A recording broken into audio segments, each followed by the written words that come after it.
Welcome to The Big Picture, a show that takes a deep dive into the political landscape of not only America, but right here in our own backyard of Illinois. It's showtime, folks. The Big Picture is on WCPT 820. And now, here's your host, Edwin Eisendrath.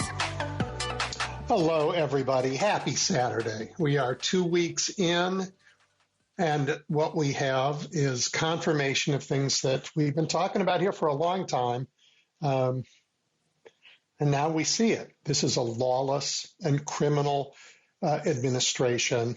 It is not acting according to any democratic norms, and the Republican members of Congress have shirked their responsibility to protect the democracy and have joined in what can only be called a fascist coup.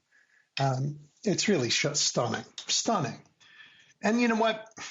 A lot goes through your mind. For me, I've actually been thinking about something that happened to me back in 2016. That's when I was running the Chicago Sun-Times. And, you know, the paper had an outdated online publishing platform. And I was looking for something that would allow the journalists to focus on their work, to manage the mountain of content produced over the years, to deliver a first-rate web experience to news consumers, and hopefully it wouldn't, break the already stressed piggy bank of the company.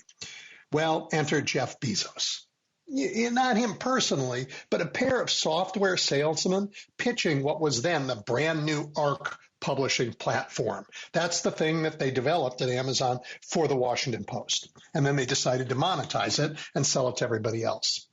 And if you haven't lived through a software pitch, well, you haven't lived. Pigs really do fly. And the sales guys, they were bros before the term meant whatever it is it means today. They strode into the conference room. They told us that they really didn't have any competitors, that they were just light years ahead of the market. They knew where the future was. And they said, look, you can get in. It's pretty new. You can catch this moment before it's too late. And oh my gosh, they had cool demos. The paper's editor-in-chief, he was fully on board. He was convinced. They sold him halfway through the show. I wasn't so sure. At the time, it felt to me as if, they might have been making things up as they were going along. They didn't really yet understand the market needs. The product, it lacked some things we wanted, and it had some things we didn't want, but we were going to be required to buy. The answers to my questions about intellectual property were, just squishy. They weren't entirely clear. The whole experience felt like we were being told, hey, you Midwestern rubes, get on the bus or be left on the curb. Now, look, don't misunderstand me. Amazon's an amazing company. Jeff Bezos is, he's a genius. And one of the things he's a genius at is seeing opportunities and building a company to successfully monetize them. And that's a great skill. Now, I think about that experience for a couple of reasons now. First, Donald Trump's excellent impression of a mob boss has encouraged Bezos and other billionaires to think there's a monetizable business opportunity in getting along. Maybe it's a path to lucrative defense contracts. Maybe the boss will lean on Europe to get rid of those pesky privacy protections that make it hard for them to train their AI programs. Maybe he'll protect those non-competitive practices that let companies profit from rents rather than innovation, from monopoly. These billionaires are among the world's best at seeing opportunities, and in Trump, they see one. Second, in their rush to embrace the capo di tutti capi, after all, that boss of bosses, this man... the billionaires may have, they're sending a clear message to the rest of us. The only thing that matters is him. It's the same message those software bros had for me a decade ago. They want us to think we've got no place to go, that if we complain, we'll get left behind or worse. And of course, the man himself, the criminal in the White House, he sends that message every day with every new outrage, every time he flouts the law. Look, in the span of a few days, Trump cut off the spending and he restored it. What's his point? His point is resistance is futile. The demand that, now follow his demonstration of power, whether to fire faculty who dare research questions about race in America, or to force schools to drop, decades old, very successful public health rules like measles vaccines. They're just harder now to ignore because of his show of power. The billionaires and their capo, they want it all. They want it all. And they're hoping for now that we just feel helpless enough to give it to them. But my story from 2016, it actually has a happy ending, because unlike my editor, whose career, after all, had all been in journalism, I'd spent some time out in the tech world. I knew that no matter how gorgeous the demos are,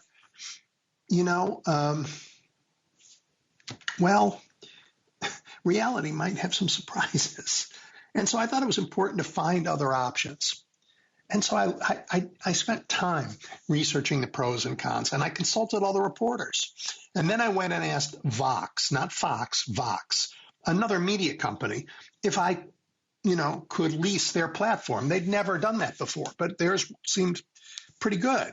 And so we spent time together, and I kicked the tires there, and they looked at what we were doing, and the Sun-Times went on to become the first customer of that platform outside of Vox. And it performed remarkably. It met all our goals.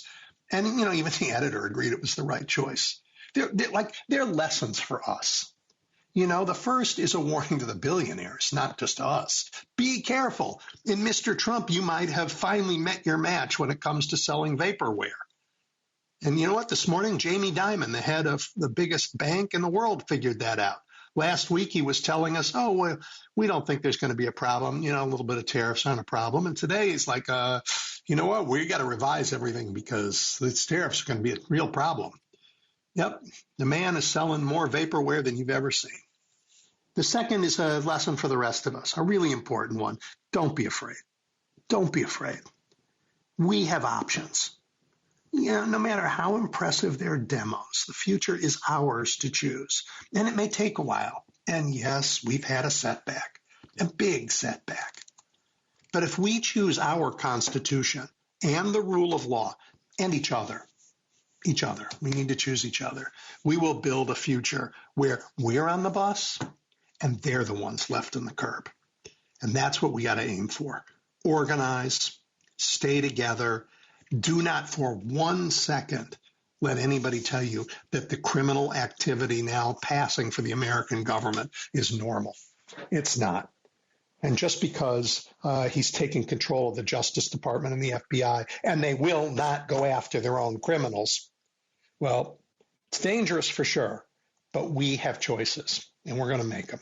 All right, we're going to take a break. I have a fabulous show today, really great guests, beginning with Sam Bagnestos, who I will introduce when we come back, and he has had a great seat to see what's going on. So you don't want to miss. Stay tuned. WCPT replay. Look, Kash Patel should no more lead the FBI than Trump's other favorite, Hannibal Lecter, should be the head chef at a restaurant. Robert Kennedy deciding what protections to eliminate in our healthcare system is like deciding whether it's better to get eaten by a shark or electrocuted when your boat sinks. Remember that? That's the deranged and dangerous world we're in now, and we need each other in this world. The time for blame is over. It doesn't help. We cannot go into this moment allowing ourselves to be isolated from other people. So look, let's please recommit to each other. Let's also commit that we will try to be grateful while we fight, as Americans always have, for a democracy and a government worthy of a great people. Keep listening to WCPT 820 because facts matter. Retired or retiring soon? How much money do you need to live comfortably? Retirement Planners of America is here for you. Would you like to have financial peace of mind? Here's how. Step 1, find out the amount of money you'll need to retire. Step 2, have a plan to get there. Step 3, make sure that plan can take advantage of market gains but protect you from market losses. Discover how to do all three with a free consultation at 800-508-6108. That's 800-508-6108. All investments involve risk, including losses. Past performance does not guarantee future future results. Chicago's Progressive Talk, WCPT 820, where facts matter. Okay, everybody, we got our little snafu fixed up, and as I say, I'm joined and thrilled to be joined by Sam Pignastis. Hey, Sam, thank you. I really appreciate your availability, your flexibility with us, and your sharing some of your wisdom with us. Boy, do we need it. Happy to be here. Before we turn to the current set of crises, because I do think it's important, will you take a minute and talk about the successes you saw during your time in the Biden administration? Sure, and I appreciate that because, it's easy to forget, the very significant legislative successes of the Biden administration.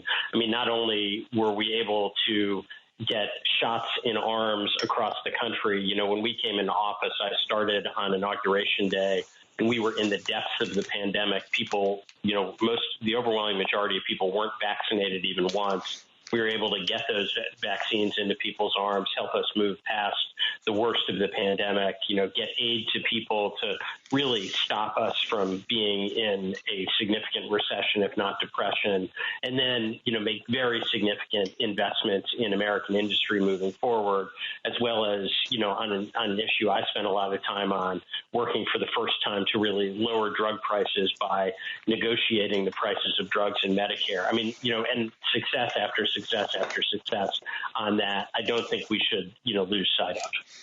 No, and it's important to say them often because the incoming administration is going to lie about your record. Yeah. I mean, I think it's, if you look at where we were in January of 2021 and you compare where we were in January of 2025 before Trump came into office, it's like night and day. People can have arguments about, should we have done this? Should we have done that? I think those are all very reasonable arguments about both policy and politics. But, as far as the policy successes, they were real. They were incredibly significant. They made a huge difference in the lives of people all around the country. They did, and they were hard fought, hard won, for sure. Indeed. Okay, well, so that's pretty good background to talk about what must be just heartbreaking to watch in a week, a new administration try and undo that progress. It really is. And, there's so many angles one could take on this. But I guess, the thing that really hits me is just the complete animus toward the really good, hardworking public servants around the country who are doing the people's business and who do the people's business across administrations. They're not there to serve politics. They're there to serve the people. I started my career in government 30 years ago as a career civil servant. I then left government and came back as a political appointee, first in the Obama administration and then in the Biden administration. But the one consistent through line has been, the United States has had a truly excellent civil service that, regardless of who is president, tries to carry out the laws that Congress passed to serve the public with the programs that are really essential for them. And you see these folks come in who have absolutely no regard for public service, who can't even think of serving the public as even an idea. It's all about, serving their own private interests, who want to fire people, who want to make life impossible for people, who want to freeze programs that people depend on. I mean, it's really enraging. I too worked in the federal government at HUD during the Clinton administration. So the people, the professionals in the department who were there were ones, who they hadn't hired anybody new in a while. They had sort of lived through Reagan and Bush Sr.'s sort of disdain for the ideals of that department. And yet I found the workforce to be professional and hardworking and very, very talented and deeply understanding of the law and regs that they were supposed to implement. In other words, Congress hired me to do a job. Congress set out a job to be done, and I was hired to do it by the administration. And they were very professional. So I concur with you. It's cruel to the people, but it's also terrible for the country, what they're doing. It's terrible. It's terrible. People rely on the government. People don't even realize the degree to which they rely on the government. We rely on the government for our health care in very significant ways, whether we're on Medicare or Medicaid or not. It's health research that, leads to the development of drugs. It is making sure that people are not being taken advantage of, with the sale of unsafe drugs or unsafe treatments. But people, we have nonprofits across the country that rely on the government for their funding so that they can take care of people in their communities. And I think, it's horrible, what we saw this week now with 2 plane crashes. We rely on the government to keep us safe in very significant ways. And this idea that we're attacking the civil servants, who we all rely on and need to rely on. One of the great things about the United States over, the last century plus is the degree to which we have developed a professional government civil service that, again, we can have our complaints about particular things, and certainly I do as well. But on the whole, it works to enable us to live longer, better lives and to cooperate with each other in the community and to feel like we can be a part of the market, knowing that folks won't be out there taking advantage of us. And now we have a bunch of folks coming in who have no respect for that, just trying to tear it all down. Last Thanksgiving, I had COVID, and I didn't know anymore what was a mild case, but what did that mean? What should I do? How could I protect my family? We're all going to be together over Thanksgiving. Went on the CDC website and learned what I needed to learn, which, meant I had my turkey in a different room. But I learned what I needed to learn. Those pages are gone. They're gone. People can't get that information. Yeah, no, I mean, it's absolutely terrible. It's just this sort of blunderbuss attack on all the things that ordinary people around the country rely on from the government. I mean, I think, CDC is a great example of that. People rely on CDC and public health officials to tell us, the information in rapidly evolving situations, involving infectious diseases, how we can keep ourselves and our families safe. And when that information comes down from the website, that doesn't help anybody. No. Well, unless you're selling dishonest medicine, which I'm sure we'll have Trump-branded cures coming soon. Look, what are your former colleagues? Are any of them able to talk, and what are they telling you?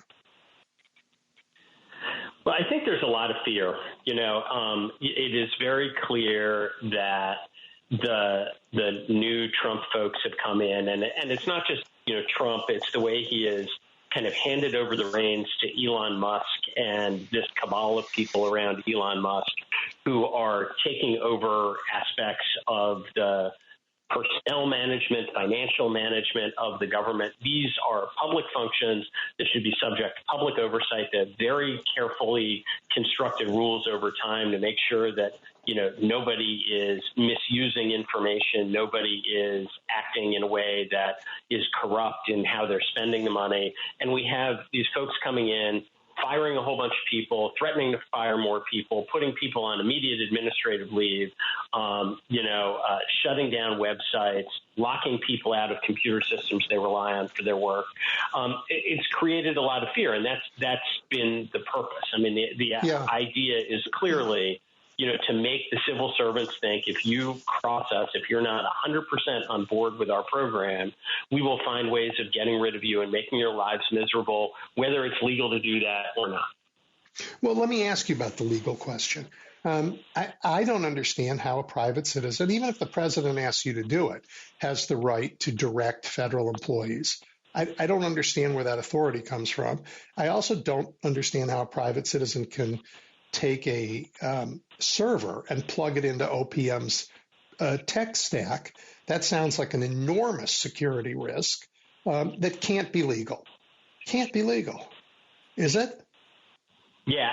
I mean, so I will say it is hard to know exactly what is going on because they're doing a really good job of trying to keep from the public all the stuff that they are doing. But what you're describing would absolutely not be legal. There are a whole array of federal laws designed to protect the security of federal computing. I mean, obviously, right? Like, when I was working in the government, both in the White House and at the Department of Health and Human Services, we had to confront real concerns that outside bad actors would try to infiltrate our computer systems.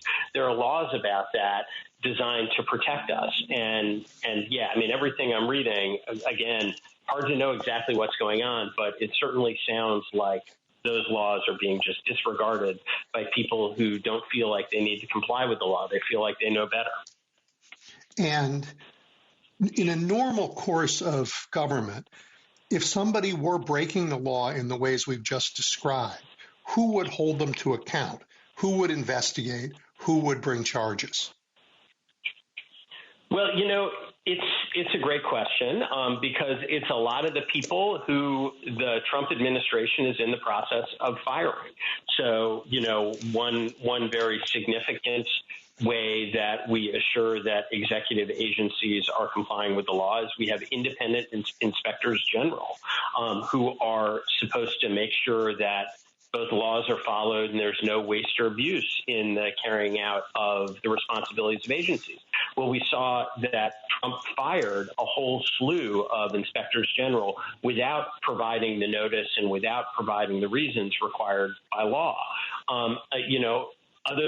Sometimes what we're talking about is criminal activity that would be subject to criminal investigation and prosecution. Well, we've seen already reports that, Trump has and Trump's appointees have announced that, senior folks at the FBI are going to be fired or reassigned, and that they've asked for the names of literally thousands of FBI employees who might have been involved in, investigating Trump or January 6th. And those folks might be fired. We've seen prosecutors around the country in U.S. attorneys' offices being fired. So, I think what we have is a systematic effort by this administration to remove the checks that are designed to keep them from operating within the law. Now, ordinarily, I am, among other things, a professor of constitutional law, and you might go back to, James Madison at Federalist 10 and say, look, the basic premise of our Constitution is ambition checks ambition. We have separation of powers.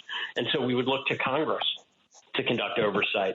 But Congress, under the leadership of the Republican Party at this point, is clearly just rolling over for President Trump. Now, the minority party needs to be doing more to be pushing these issues. But as a practical matter, congressional oversight really depends on who's in the majority, and they've shown no interest in it. So you have this systematic effort to get rid of all the checks.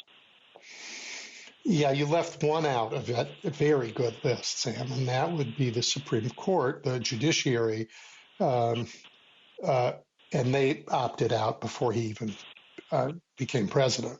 I mean, they certainly opted out of protecting democracy. Yeah. Yeah, I mean, I think, we are seeing now, we saw from the mass pardons on day one of the January 6th participants that there is a reason why we have Section 3 of the 14th Amendment. Democracies had learned not to let insurrectionists back into the government, and yet the Supreme Court effectively declared that a dead letter. The Supreme Court issued an incredibly broad ruling on criminal immunity for the president, way broader than anyone could possibly have anticipated. I think they bear a lot of the responsibility here. Now, I do think there will be instances in the next months and years when the Supreme Court will step in and say, this guy has gone too far. But I think if we're expecting the Supreme Court to be just saving us from this lawless behavior, that's not going to happen generally. Again, maybe some of the more extreme things, the most extreme things, but a lot of them, they're just not going to be present for. Yeah, I've never thought John Roberts was a friend of the idea of democracy. He's very suspicious of people. So he undermined the Voting Rights Act. He opted out of federal judicial responsibility over gerrymandering, released all the corporate money, dark money into politics. So I agree with you. I think there are going to be areas where they will check outrageous behavior, but not outrageous when it comes to undermining democracy. Outrageous in other ways. Outrageous in ways that might hurt American business. Maybe they'll check that. Yeah. So Sam, I've taken time because I wouldn't have, but I took time because the Republican Party was so interested in it. I thought I should look at it to study what happened in Hungary and what happened with their democracy and that playbook. And, it involved a few really clear steps, like, tell a whole bunch of outrageous lies to distract people from what you're really doing. Check. Gain control of a political party. Check. When in power, do everything you can to get control of every possible lever of government. And that's what we're seeing, right? And if they do, the next step is to change the rules so you can never vote them out. How do we defend ourselves? I think that people, I think there is too much complacency about that. I think the idea that we're going to sit around and wait for people to get angry about the price of eggs, and so that's going to solve the problem, that is not the way to address this. I think we need to be on our guard. I think we have other examples of paths we could follow that are not Hungary. I mean, we have Poland, for example, where there was definitely an effort to move in the Hungary direction, and then there was pushback, and Yep. It's going to be a fight. It's going to be a generational fight there, but it's not in the same place as where Hungary is. So I think it's Yep. not getting complacent about it. It's not treating it as ordinary politics. It is being really attentive to what the issues are. It's maintaining one thing we have in the United States that progressives don't always love, but is actually really important right now, is we have federalism. We have separate state governments that can stand up for the right thing. In the state you're broadcasting from, Illinois, you have a governor who has been very much a leader on this stuff, and I think we can see more in that regard. Yeah, I think the Great Lakes have been, we're doing our job all around the Great Lakes. Ohio, maybe not, but the rest of the, and Indiana has this tiny little sliver, but mostly the Great Lakes are doing what they should do. For those of you who just tuned in, I'm talking to Sam Bagnostos, who, among other things, was general counsel at the Department of Health and Human Services. So what does the prospect of Bobby Kennedy mean? Oh, I think it's just incredibly chilling. I mean, if you paid any attention to his confirmation hearings this week, you saw someone who is completely unprepared to be the head of the Department of Health and Human Services. HHS is, at least as far as money goes, the largest cabinet department. It's got a $1.7 trillion budget, 80,000 employees. It finances the healthcare system. It regulates the healthcare system, but also provides a lot of basic social services that people rely on. Also, promotes research into health. And, we have somebody who couldn't tell the difference between Medicare and Medicaid, in very basic ways. Yep. And even when he messed that up on his first day of hearings, he came back to it on his second day of hearings and messed it up again. He obviously also has no interest in trying to do the job. He's someone who has peddled all sorts of phony cures for various things. He's an anti-vaxxer. He tried to back away from that, but in a very slippery way. He claims he's not an anti-vaxxer, but he claims he's just asking questions. We all know what that means. And we've seen over and over and over again, he raises these debunked arguments about vaccines. Now, look, I'm all in favor of having a full debate about all the evidence, but, there is no question about, do vaccines cause autism, right? That has been, extensively studied and resolved. He's still asking questions about it. So many things that he is doing that would be very harmful to the public health. A lot of people say, well, it's great that he's focusing on food. We should do a lot more to have a healthy food system and to focus on prevention. But, there are lots of ways of doing that without having someone who just has completely anti-scientific, anti-health views at the head of our health department. Yeah. I had two thoughts that are very similar to yours. You said he was clearly unprepared to be secretary. I saw someone who was so contemptuous they wouldn't even prepare for a hearing. I mean, really, I could prepare for that hearing and sound like I was ready to be secretary. I'm not ready to be secretary of HHS. Don't get me wrong, but you could do the work to at least be ready for the hearing. And he didn't even do that. That's just contempt of everybody. Yeah. That's not what a leader does. A leader says, look, I have a responsibility to the public and to the members of Congress. And it's not just that the king is going to appoint me and nobody else matters. That's just not how it's supposed to be. So that was offensive to me. And then on this issue of sort of, children in school should eat healthy meals. That's great. Has he ever been in a school where you got to put 500 kids through a cafeteria, that seats 30. So they start at 10 in the morning and at 2:40 they finish with lunch and everybody's in there for 20 minutes. And by the way, there's 3 people in the kitchen staff. They're lucky if they can heat up the frozen pizza. I mean, it would cost $1 billion to do that. Yeah. He's just guaranteeing that they don't eat at all.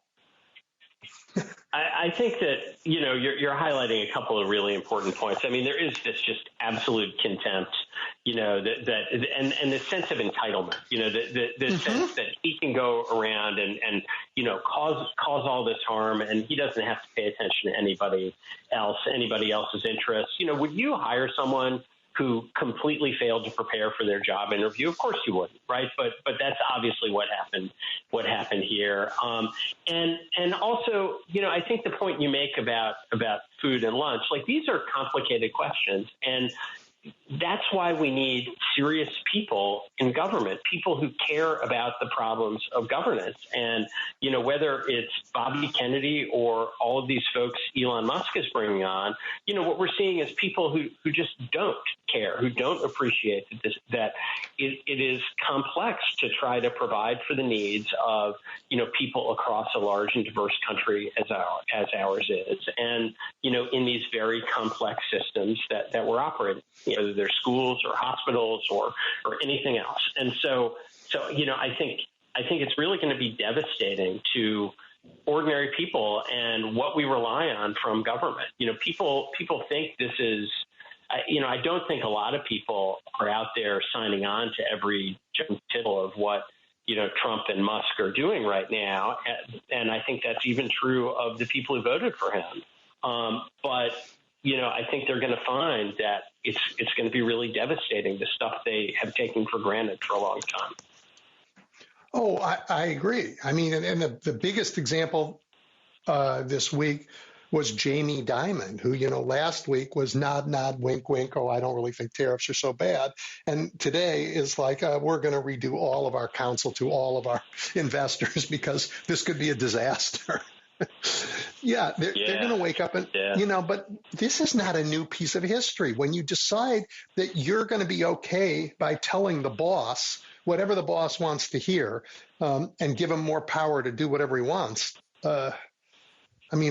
An unchecked presidency was never in our Constitution, was never in our, it was never in our Constitution, the piece of paper that describes our country, or in the Constitution of our character. That's just not who we've ever been. Yeah, I think, that's definitely right. And if you go back and look at the writings at the time of the founding, obviously a lot of injustices we had to get past from the time of the founding. But one of the things that I think was a very positive aspect of the political thinking of the people who wrote our Constitution, was they had a real belief in Republican virtue, that the people who we would elect would be people who took seriously their responsibility to serve the public as a whole and not just to serve their own parochial interests. And, we just lost that, and I think we really see that now. Yeah, this crowd doesn't get it.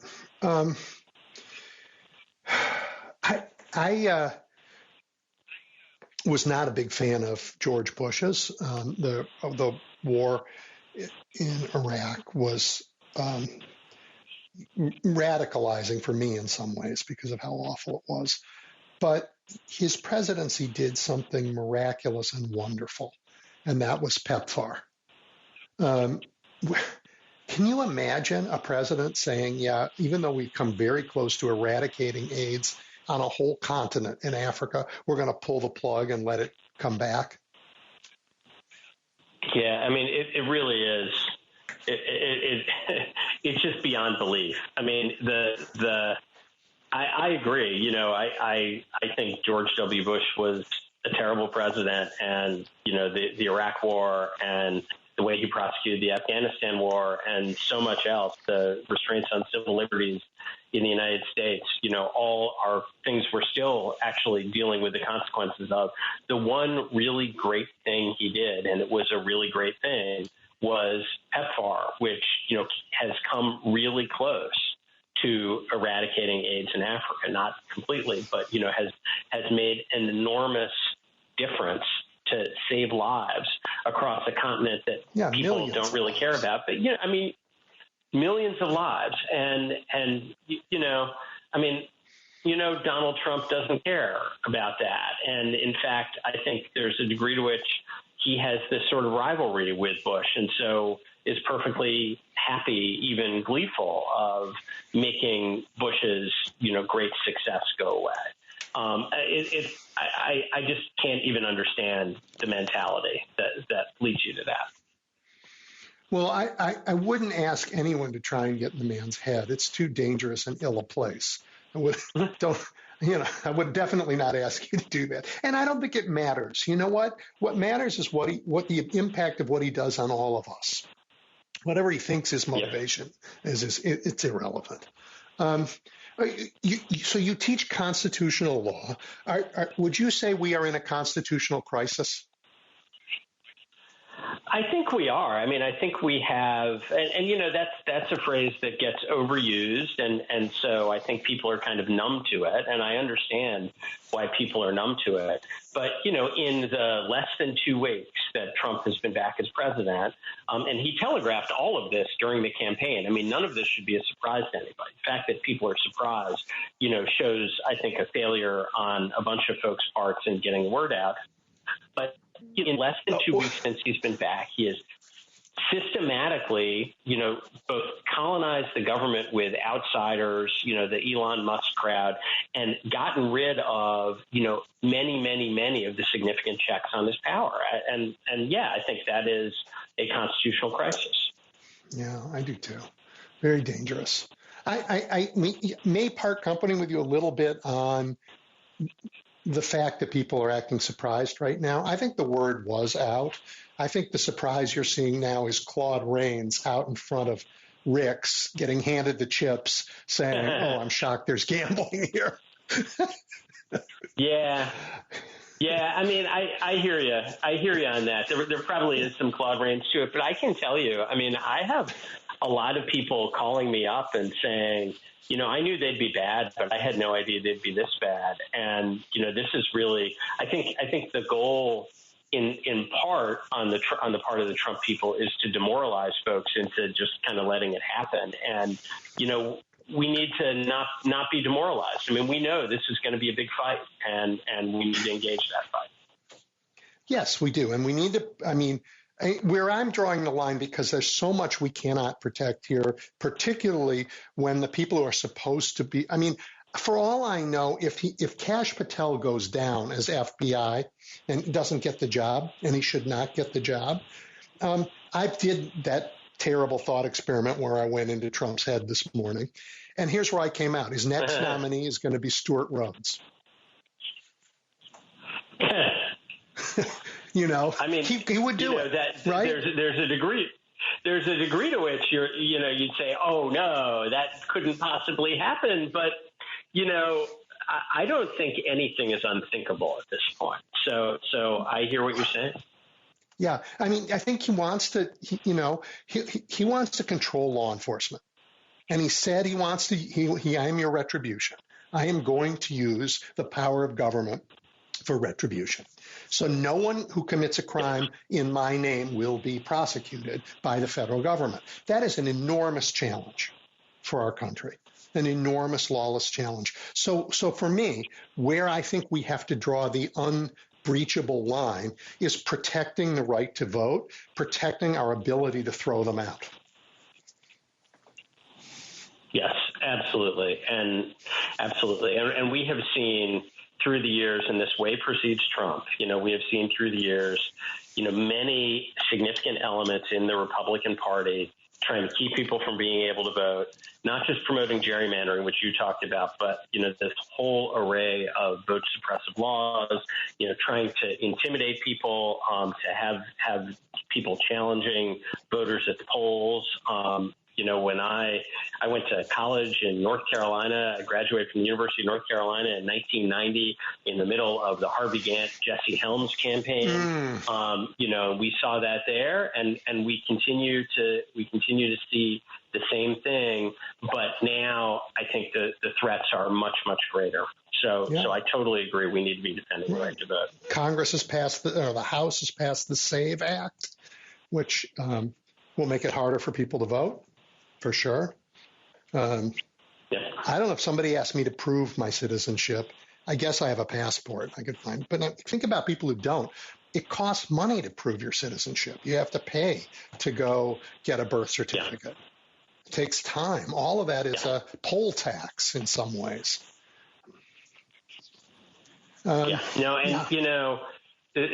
We've fought these battles before, and we thought we won them. I mean, when I was the principal deputy assistant attorney general for civil rights in the Obama administration, I argued a case against the state of Arizona in federal court where they were trying to get citizenship information from people who were registering to vote, and we got the federal courts, including the Supreme Court, to agree that that was unlawful. And now, that they're trying to fight back. So they're trying to roll this back. That was your case? Congratulations.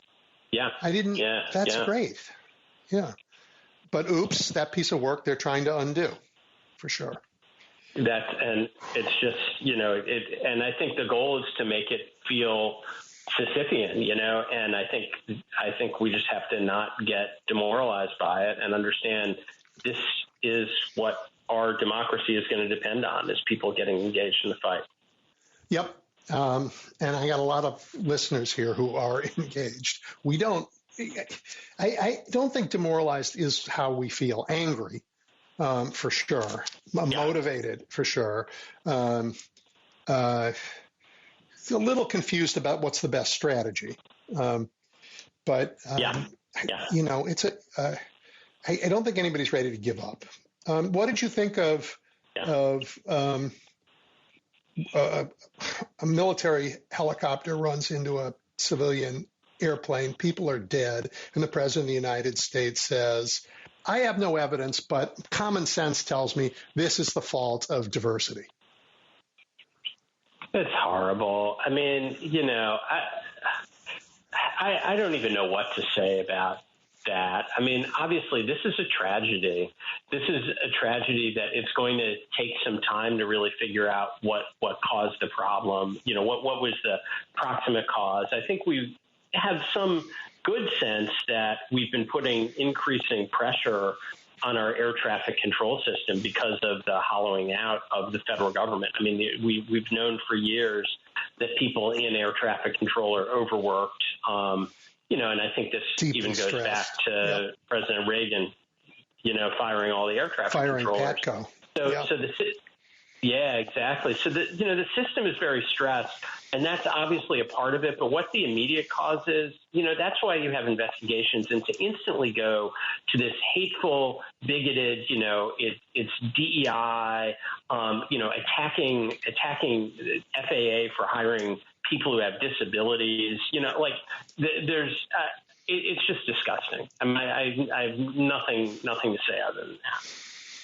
So this is where we get to you and me. You mean you're a phenomenally educated man. You're a professor. And the reaction is not some, appeal to law. It is just disgust. And I just think that's right. We're going to take this first and foremost as human beings, and this behavior is disgusting. It's beneath the dignity of a citizen, let alone a president. Absolutely. Yeah.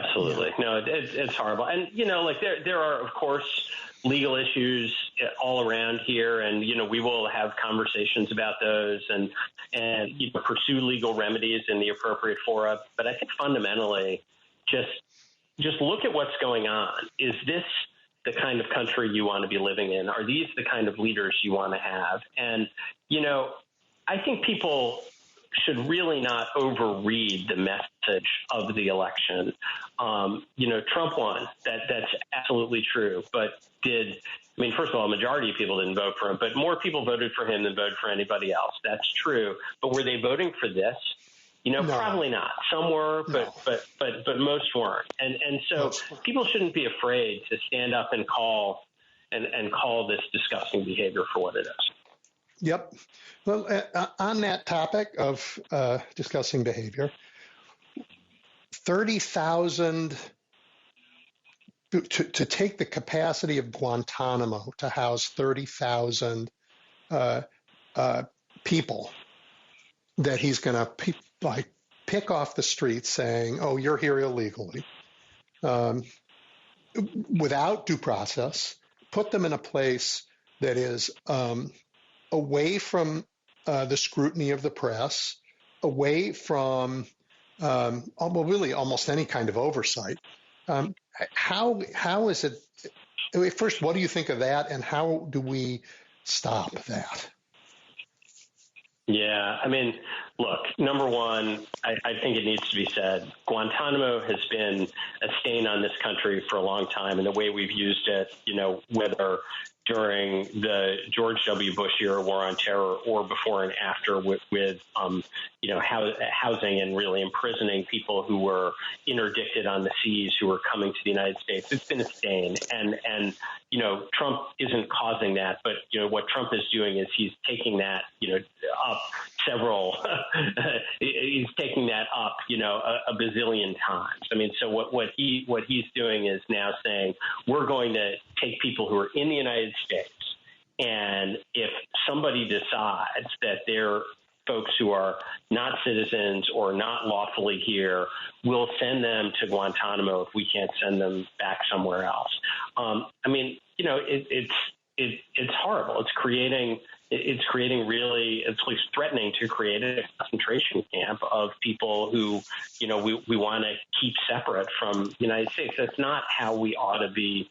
That's not how we ought to be engaging this. And if you think that this is going to be limited to people who are actually here without legal authorization, we've already seen, people getting swept up in immigration enforcement in this last couple of weeks, who are Puerto Rican, that is American citizens.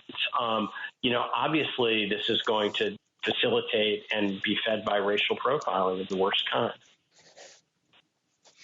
Absolutely. And if they sweep up a journalist or two they really hate, that's the way these things work around the world. And again, you have to be able to think of these terrible things because every time you think you've thought the worst, they have found a way to go lower.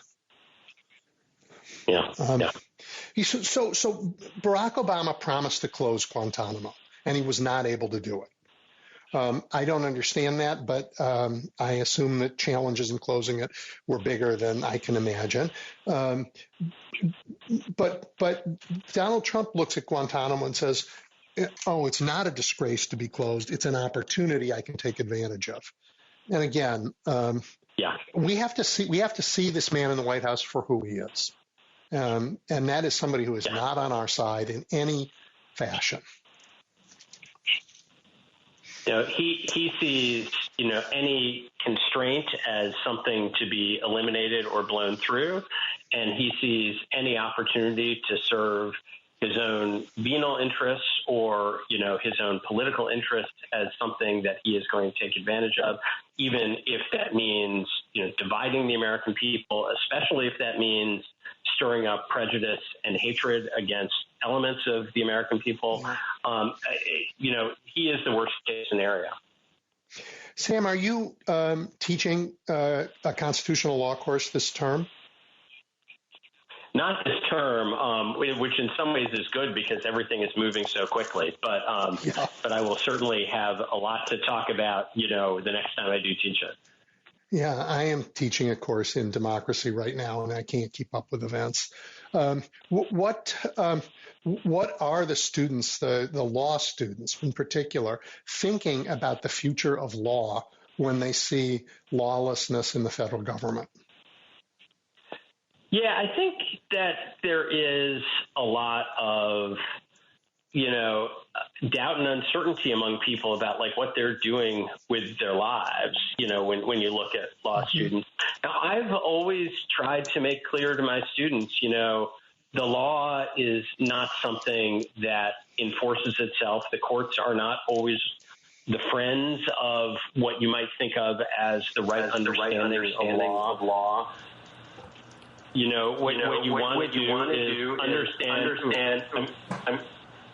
Hey, guys, can you fix that echo? I hear it too. You there? I am. You know what? Is it fixed now? Good. Okay, you can go. Yeah. Sam? Yeah, so I was just going to say, I'm here. So, the law is not always going to work the way it's supposed to work. The law is a tool that is part of a broader politics, and it only works when there is, real political support for carrying out legal principles and basic constitutional principles of democracy and equality and fair play. And those are the things we have to be fighting for all the time. But anyone who thinks that there's some easy trick, you just go to court and file a lawsuit and people are going to be persuaded by what you've written, it doesn't take very long as a practicing lawyer to realize that's not quite how it works. No, I had a very smart man tell me that 20% of the time in a court of law, Abe Lincoln, I could have been convicted for shooting Abe Lincoln, even though we didn't live at the same time. It's not foolproof for sure. All right, one other question, and it's related now not just to the things we've been talking about, but to the University of Michigan, to universities in general. What does it mean when the spigot gets cut off for scientific research and an entire generation of postdocs and PhD students decides they can't stay, they have to earn a living somewhere else? Well, I really hope that doesn't happen, but, that does seem like the threat right now, and it would be... Eisendrath on WCPT 820. All right, welcome back, everybody. A little after 2 o'clock here in the upper Midwest. Amanda Makota's back. She is, of course, the senior politics writer at Salon. Excuse me one moment. Something else is back. Hey, guys, can you deal with that echo? I think it's the when I unmute. Okay. Well, can you hear me, Amanda? I can hear you. Okay. You need to call me on my phone? Let me just finish telling everybody about you. Amanda's senior politics writer at Salon. And honestly, in these first couple of weeks of Trump world, she's been as busy and writing fabulous stuff as fast as her pencil will allow her. So I'm particularly grateful that she has time to talk today. Hi, Amanda. Welcome back. Thanks for having me. Sorry about the echo. You're good now. Good. Sorry about that. Hey, before we talk about the collapse of the rule of law and the twilight of American democracy, and I'm only partly joking about that, can I focus on our common humanity and say I'm happy you found your cat? Oh, thank you so much. Thank you. Yeah, poor guy. He's hiding under the bed. He's still traumatized by the whole thing. I have a very lovely, somewhat large dog sitting on the floor right next to me as we speak, and we care for our pets, and when they get lost or in trouble, it's a terrifying moment.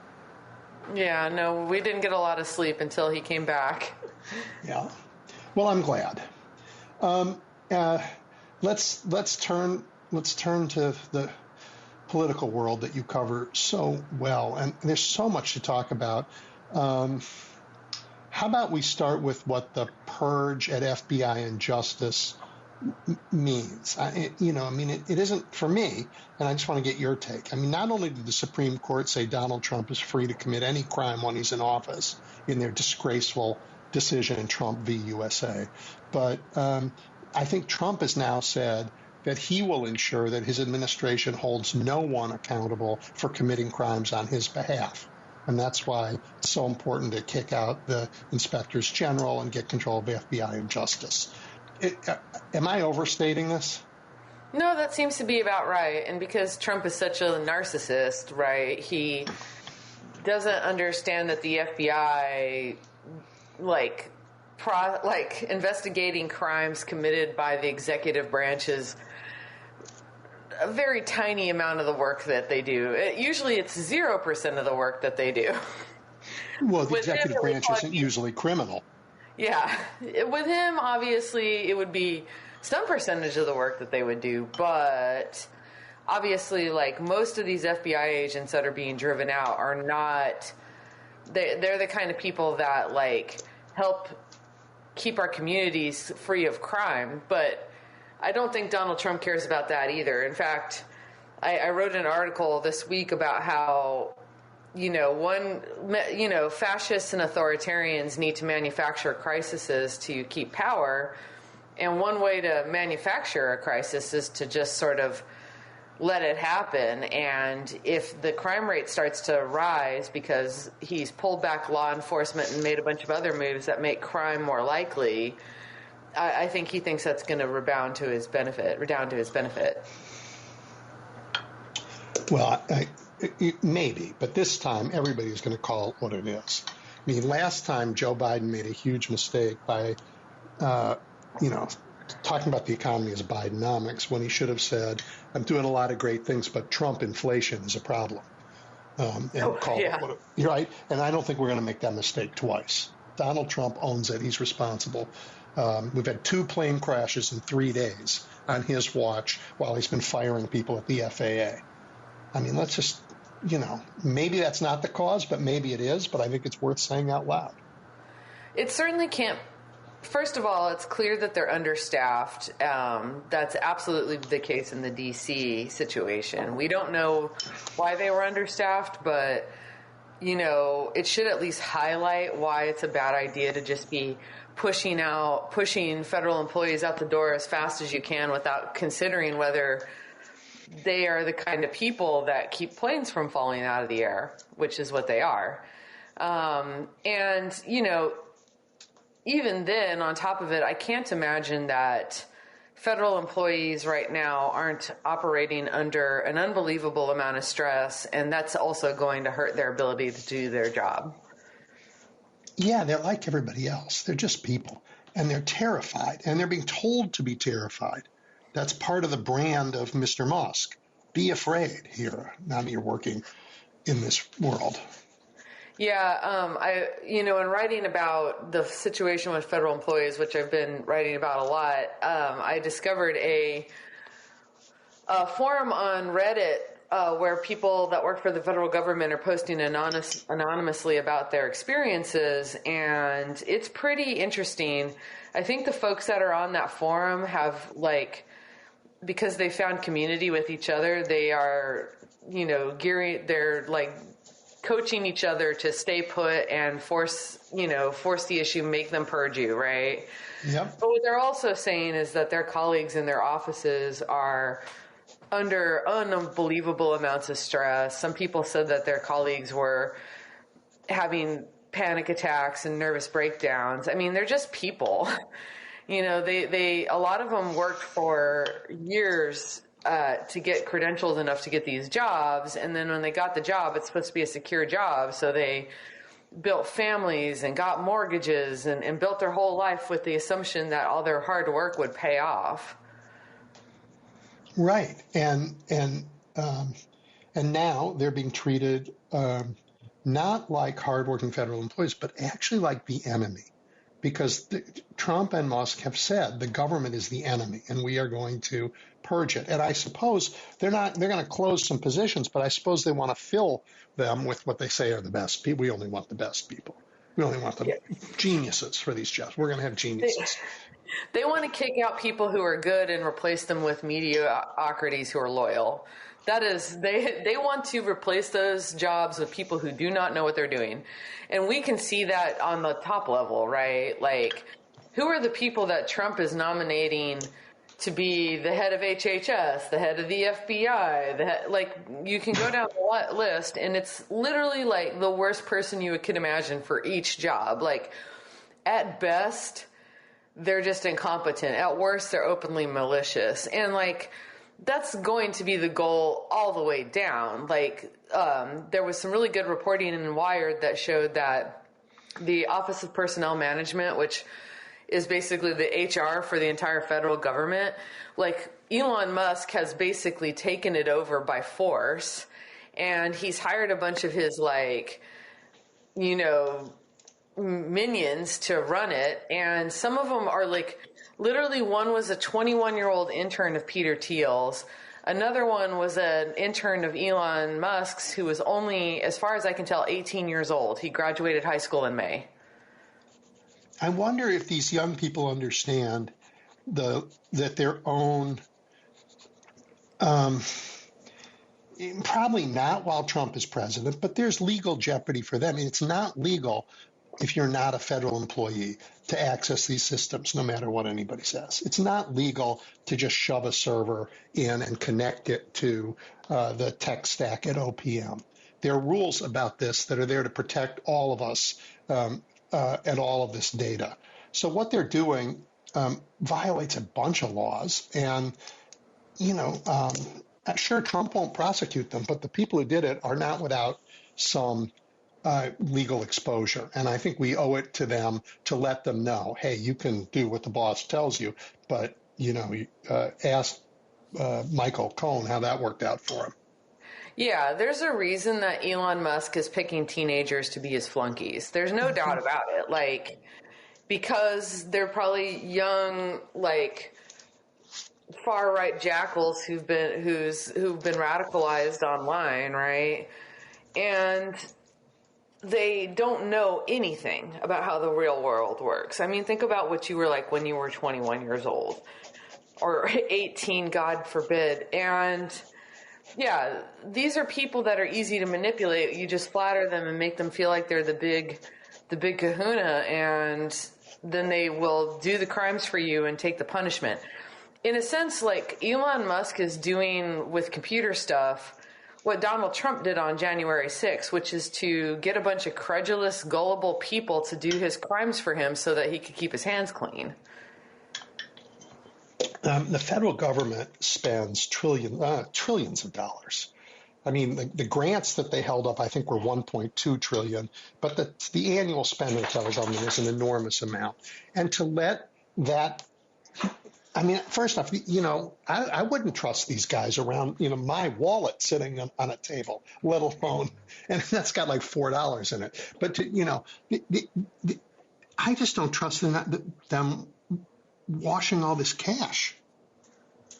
No, and I think, you know, a lot of these people are in over their heads because they have told themselves a story about what the federal government is, and they are so obtuse and so unwilling to let correct information into their brain if it contradicts what they want to believe, that they're going to just start blowing stuff up that's going to backfire on them, I think. Yeah.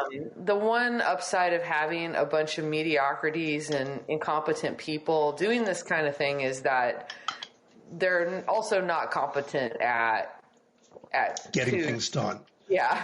Yeah. And that's a skill. I know. I was able to do it. It's hard. Yeah, it's a tough thing. Yeah. So, I mean, I wouldn't count on it. They're going to break a lot of stuff and do a lot of damage, but I don't think that they're necessarily going to accomplish what they're setting out to do. Unless, as you said, the damage is what they're setting out to do, so they can create a crisis.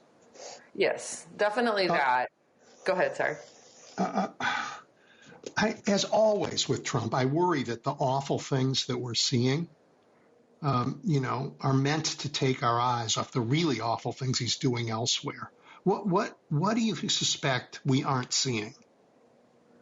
I mean, I think that they were trying to hide the Elon Musk opium takeover. I think that's an incredibly dangerous thing, and a lot of the executive orders and big showy claims that they're going to buy out federal employees, which was always a lie, and other efforts, the very public war on federal employees, I do think was trying to distract from the very private thing that they're trying to do, which is,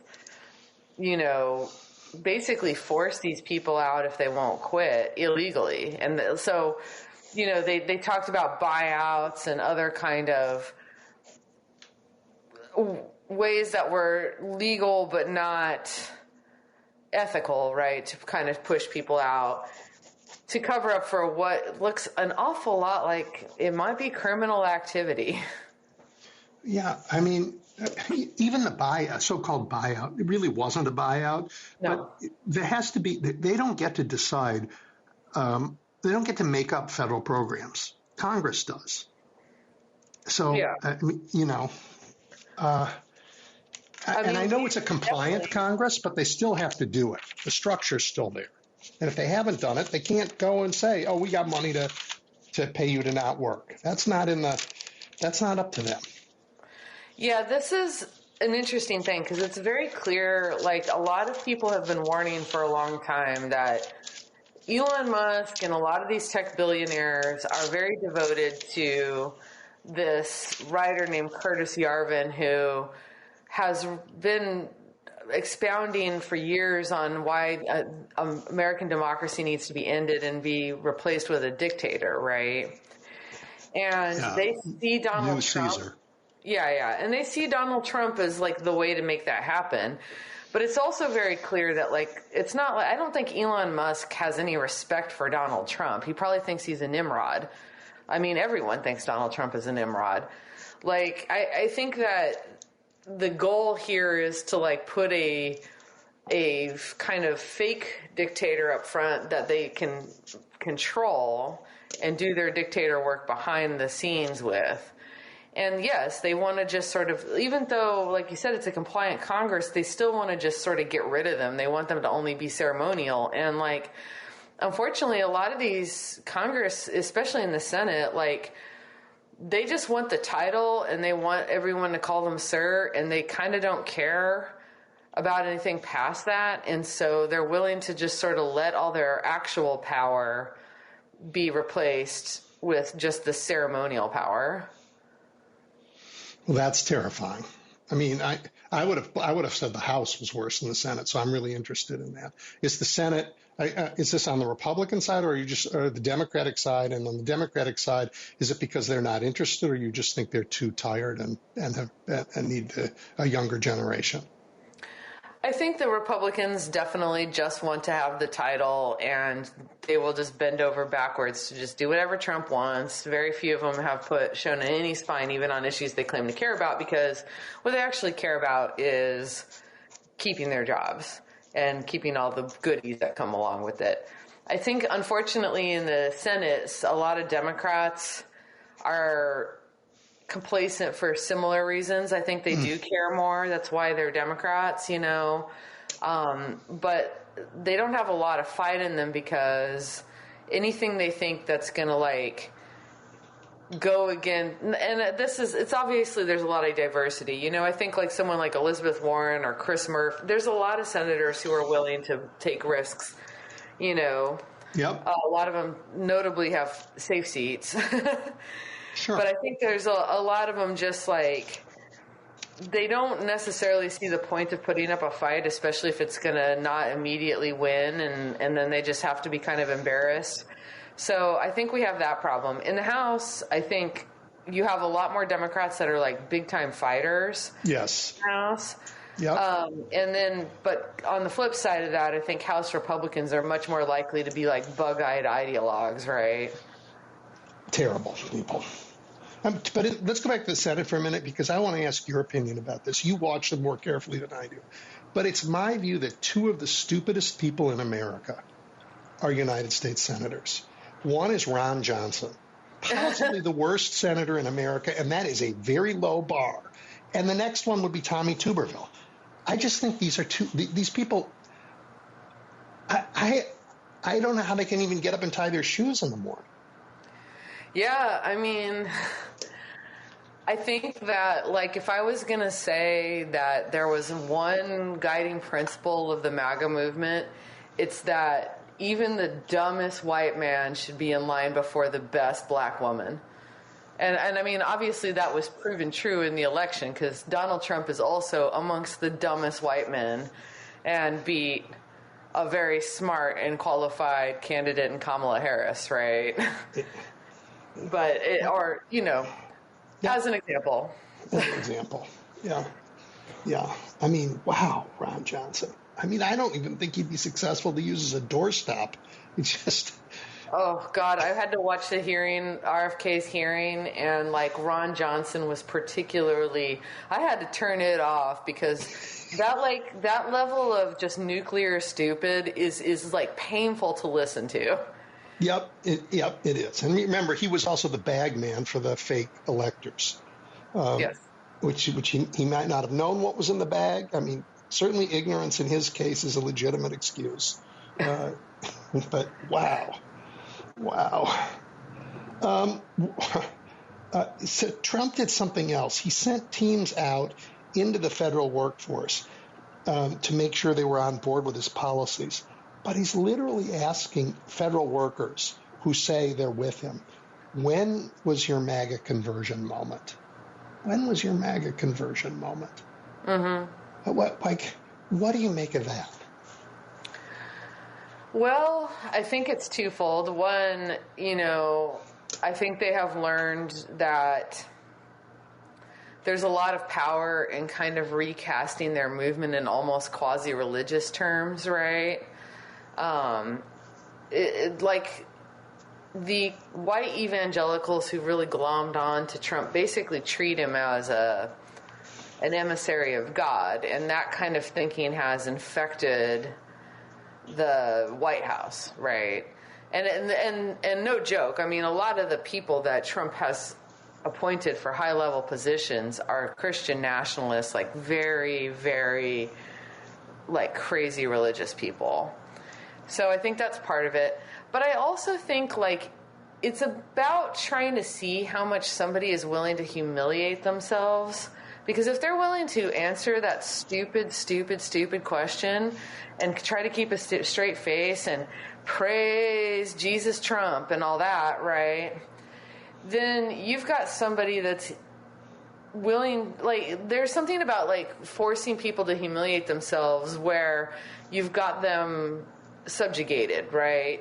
Like, that's a way of showing ownership over them. They have licked, literally, like, not literally, but they've figuratively licked the floor to get this job. So now you can get them to do anything.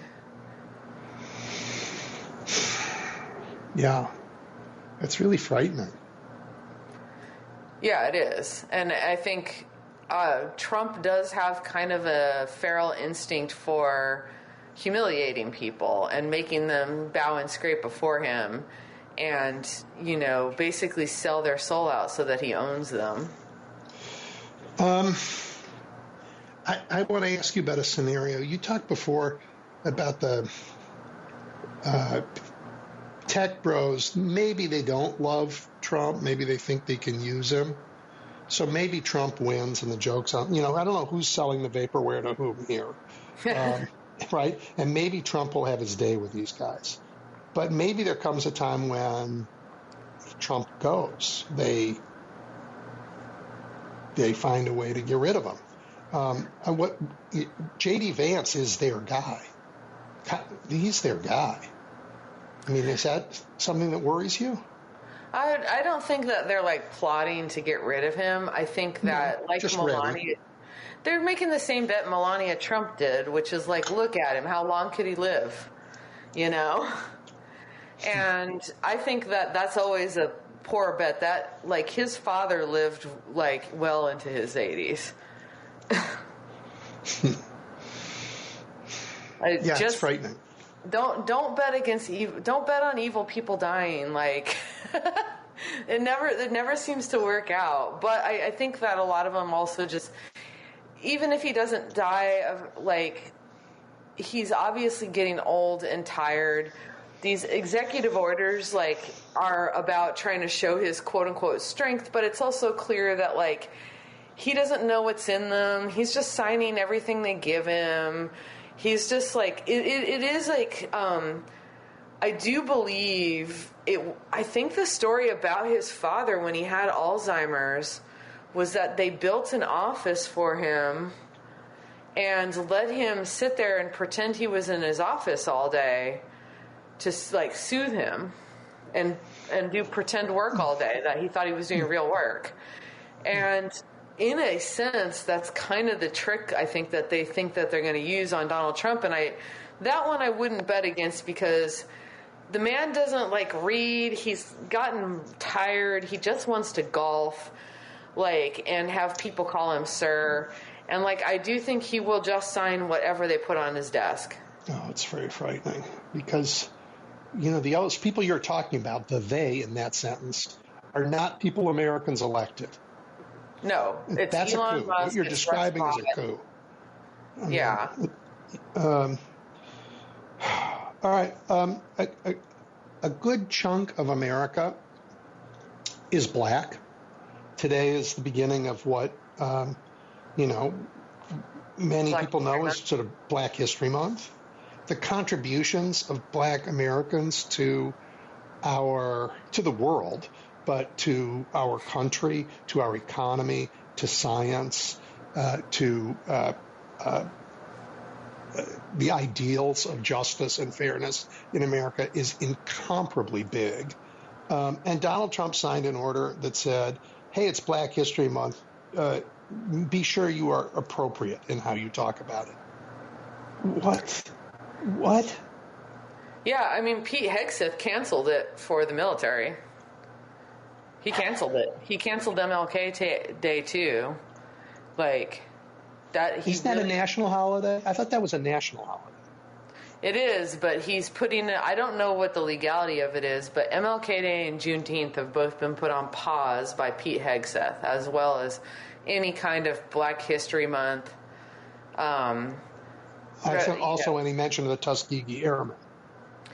Yeah, they said they're going to put that back, but it's like the whole point of this is to create a lot of confusion so that everyone just sort of self-censors rather than stepping into trouble, right? Maybe, Amanda. The thing about that is it's more effective than like forbidding certain things. Because maybe that's right.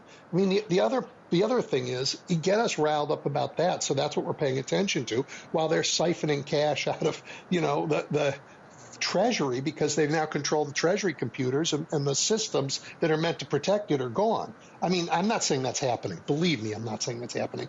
But we no longer have the systems that protect America's finances. They're getting rid of the folks at FDIC to protect our banking system. I mean, I just, every time he does something outrageous, we can focus on it and say, yeah, he's trying to get us to censor there, or we can say he knows we'll focus on that. But look what the honeypot his hand is in over here. It's tough because it's also true that Donald Trump and the people he hires are very sincere racists, right? Yep. They very sincerely are offended by acknowledging the contributions of Black Americans to every field imaginable. And Yeah, they don't want to even think about it, because if they do, I think in a lot of ways those kinds of celebrations and discussions are a reminder that actually, Black people have disproportionately contributed to our culture and our society despite having the boot on their neck. Yep. And that's very impressive, and I think a certain kind of ugly, spirited white person, that makes them feel small. That's so stupid. I mean, he also got rid of Holocaust Remembrance Day this time. I'm sure Jared and his family, who escaped, Jared's family at least, from that, must be wondering what's going on with his father-in-law. Yeah. I mean, they don't care. They, as long as they get paid, I guess. Not all of them. A lot of the Kushners are good people. I don't want to, actually smear the whole family. Yeah. Well, Amanda, I'm just looking at the clock, and we've run out of time. I really appreciate every time we get a chance to talk. I love your work. Everybody, Amanda Marcotte is the, senior politics editor at Salon. Her work is, it's coming at light speed right now, and it's all good. You just got to see it. Amanda, thank you. Really appreciate it. Thank you so much for having me. You bet. Bye. All right, we're going to take a quick break, and then more to come. You're listening to The Big Picture with Edwin Eisendrath on WCPT 820. All right, everybody, welcome back. That was a good first hour and a half, but we have more to come, and it's going to be great. Leading off right now is Dave Levitan. He is the deputy editor of Splinter. Splinter is a left-leaning news organization that in its history has shown more guts than ABC and CBS.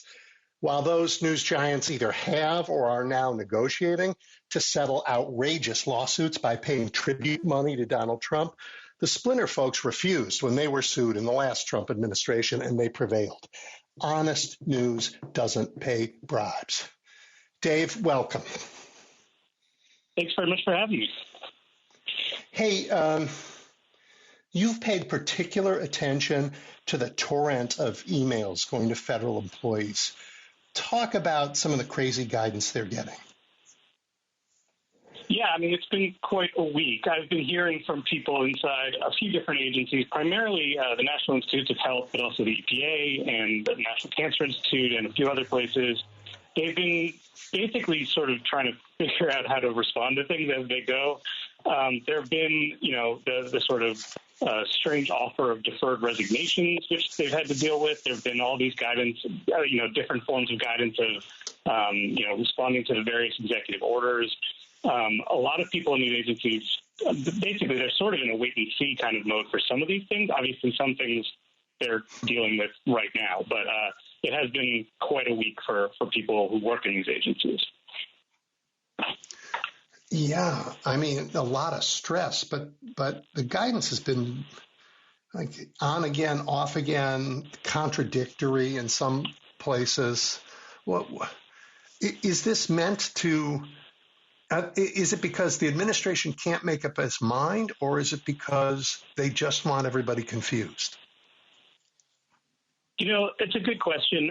I think I would say it's a little of both. I think some of it is just kind of incompetence, for the lack of a better word, that they issue something and they don't realize that there's going to be immediate, legal pushback, or these, a judge will stay it, and so then they rescind that one and then they do something else.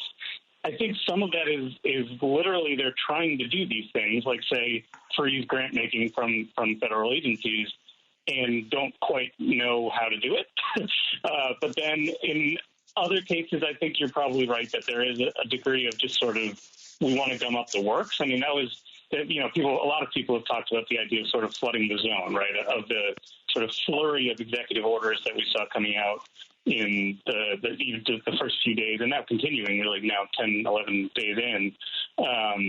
And I do think there's some truth to that it just kind of slows the entire government to a crawl. And in a lot of ways, I think that is what they're looking for. they're able to send these emails to the entire federal employee workforce and to others, and we'll talk about the others in a second, in part because, as I understand it, a guy was able to walk into OPM, which is basically the HR department of the government, and plug in a mail server into the agency's tech stack, a guy who works for Musk. A, is that right? B, isn't that illegal? And doesn't it violate all kinds of security protocols that we have? So I'm not 100% sure if that is exactly, or if it's really sort of gone through. I've heard the same thing that, that Musk, employees or associates have sort of gone into OPM to try and basically take over. I'm not sure if these emails and guidance are actually going to every employee at the agencies.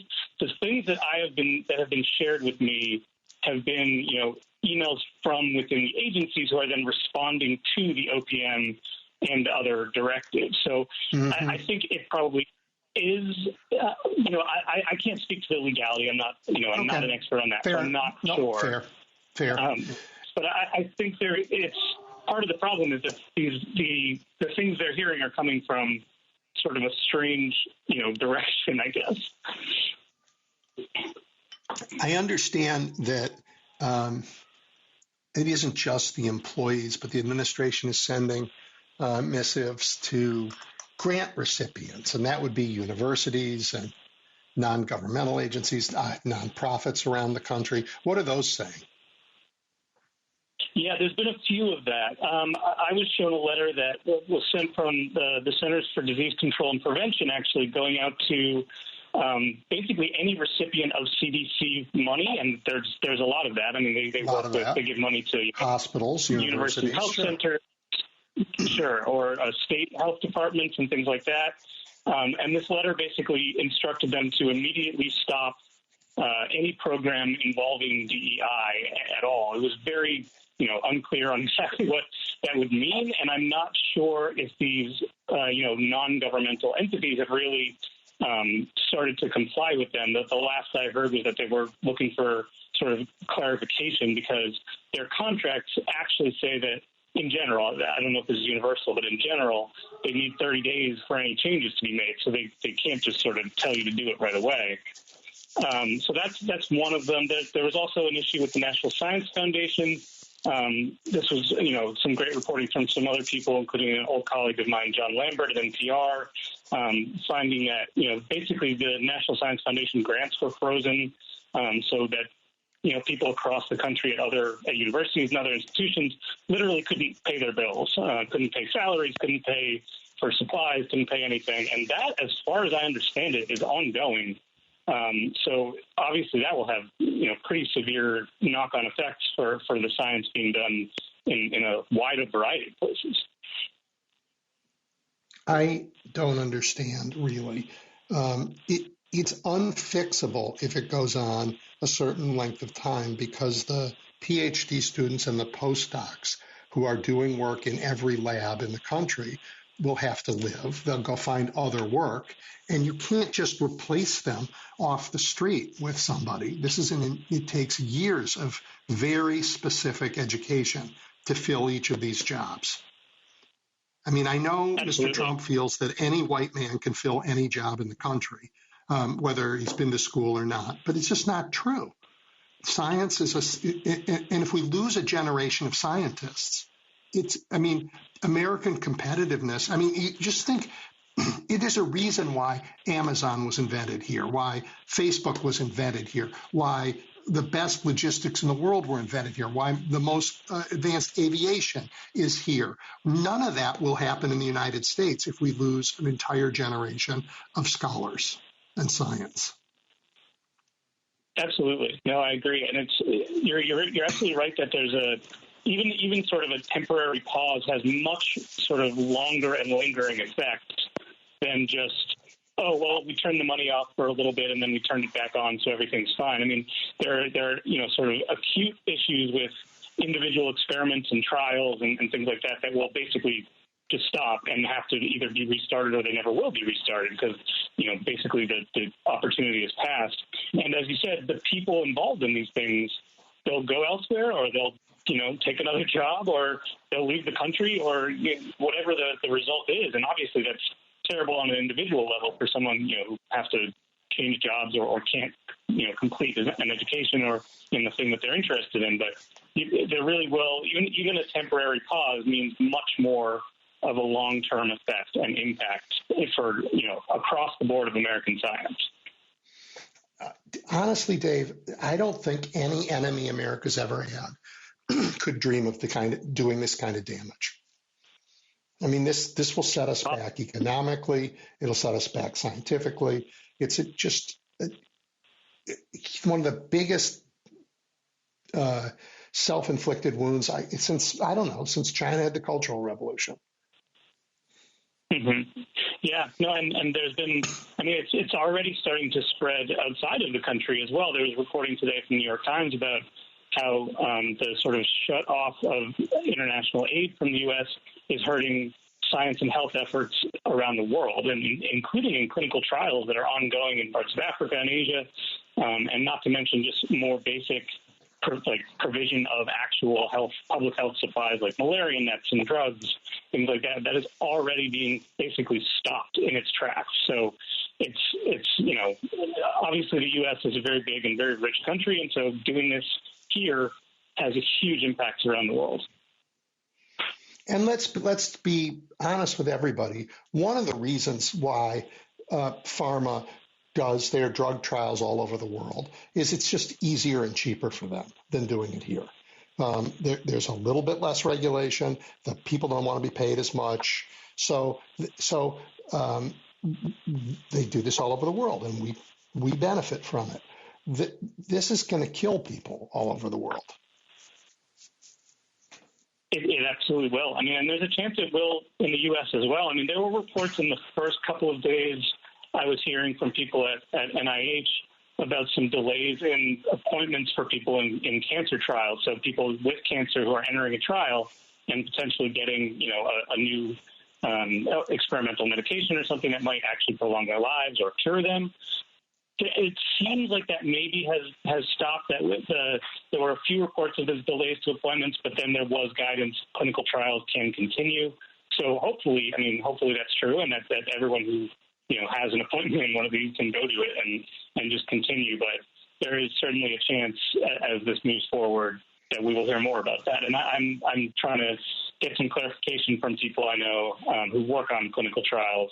And obviously that's both things like the actual National Cancer Institute, but it's also, every medical school in the country and a huge number of medical centers around the country as well. Right. And they cut off funding. And my understanding is, of course, there was a hue and cry, and they said, no, we didn't mean it. And they rescinded, and they said, you can go ahead with things like your trials, but we'll see if they actually send the money out. We don't know yet. And that is really terrifying. Absolutely. And in terms of the next, set of trials or experiments, that definitely seems to be more at risk because, they've said basically you can keep things going that were going. And this is in particular for what's known as intramural research at the NIH. So research done at the NIH's own laboratories rather than the money they give out to other places. It basically said you can keep your experiments going. You can feed the lab mice. You can make sure they stay alive. You're not going to lose those things. But the next set of experiments seems like it requires political approval, which is very much not how it's supposed to go. So it's really up in the air sort of what the next generation of both sort of basic biomedical research and actual human clinical trials are going to be like. I just hope it's not also corrupt, that the National Science Foundation doesn't suddenly say, you know what, the only way you get a grant is if you work to help Elon Musk put people on Mars. And that's, but I don't have any confidence anymore.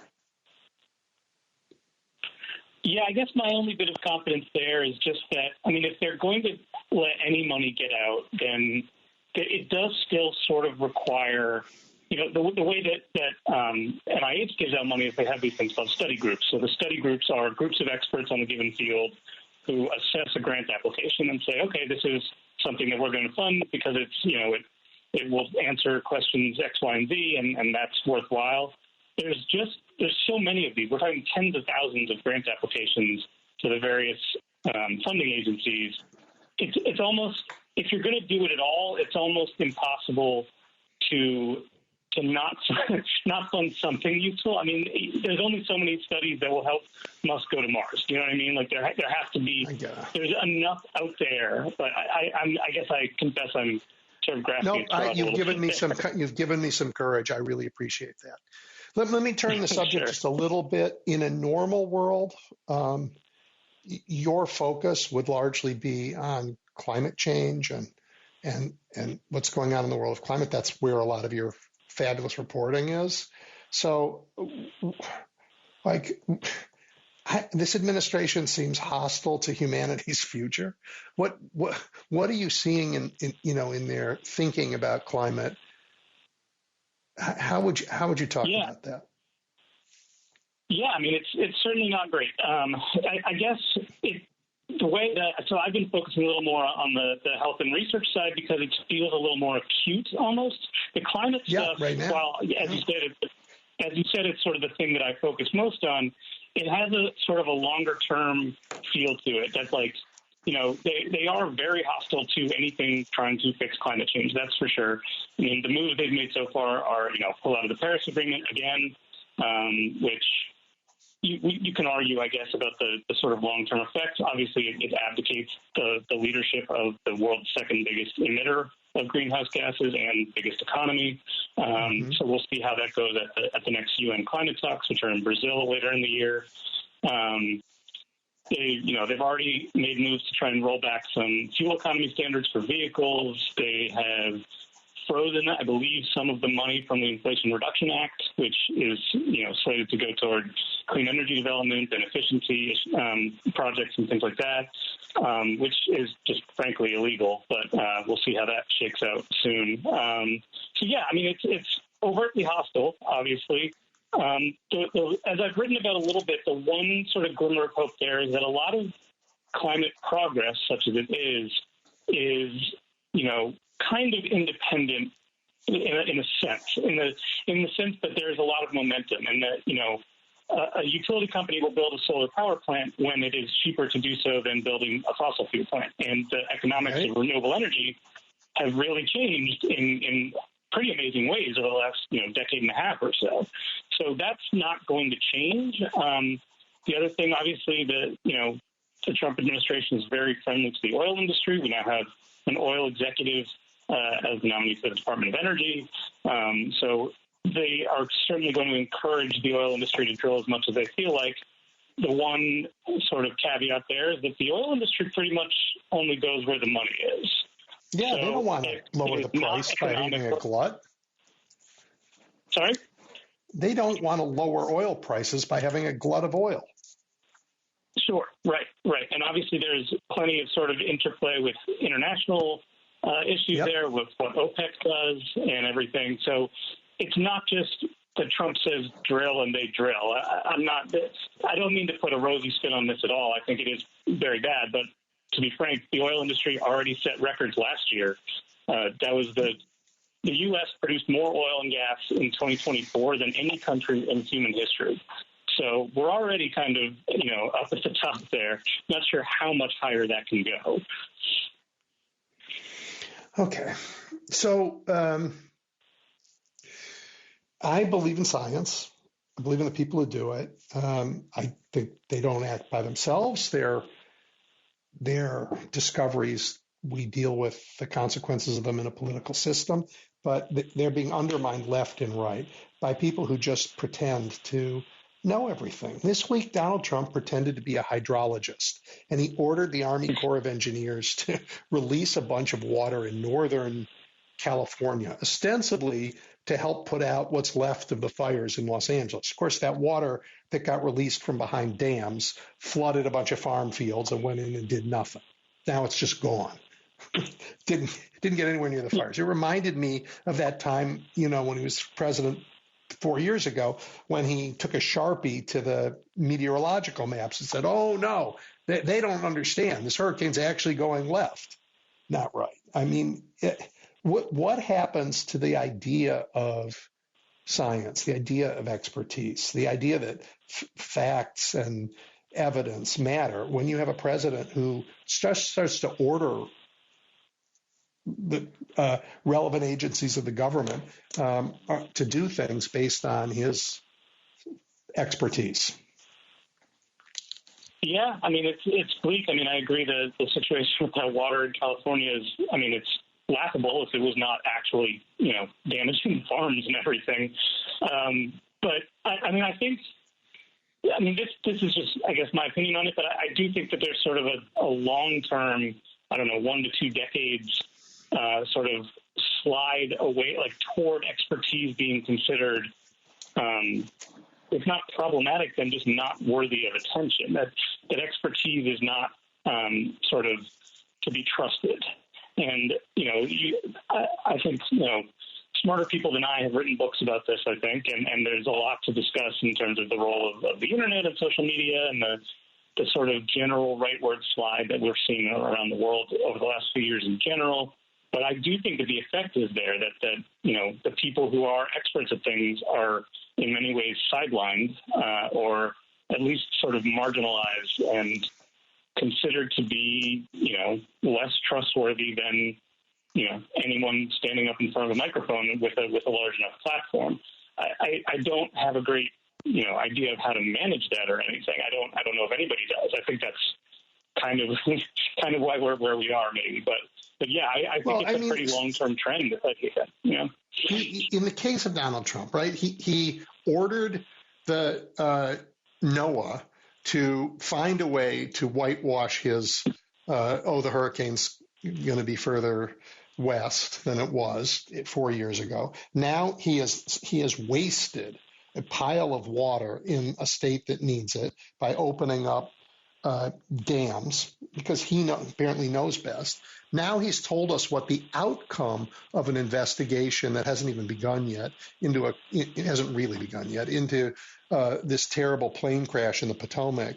He said, yeah, I already know. The outcome is it's the fault of DEI, and he's ordered the investigators to confirm his outcome. Well, how do we start? I mean, that's not how investigations work. That's not how science works. How are we supposed to feel safe when they come back and say, oh, yeah, even though the pilots were men, there was a woman in an office in Omaha who had to stamp some letter that one of them got, and it should have gone out Tuesday, but it went out Wednesday. So it's a DEI problem.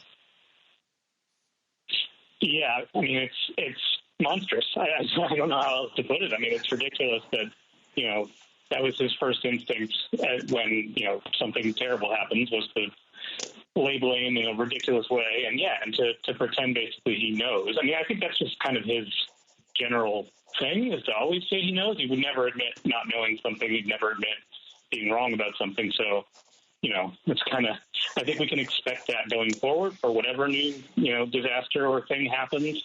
Again, I don't mean to be a downer, but I don't have a ton of ideas of how to counter it, really.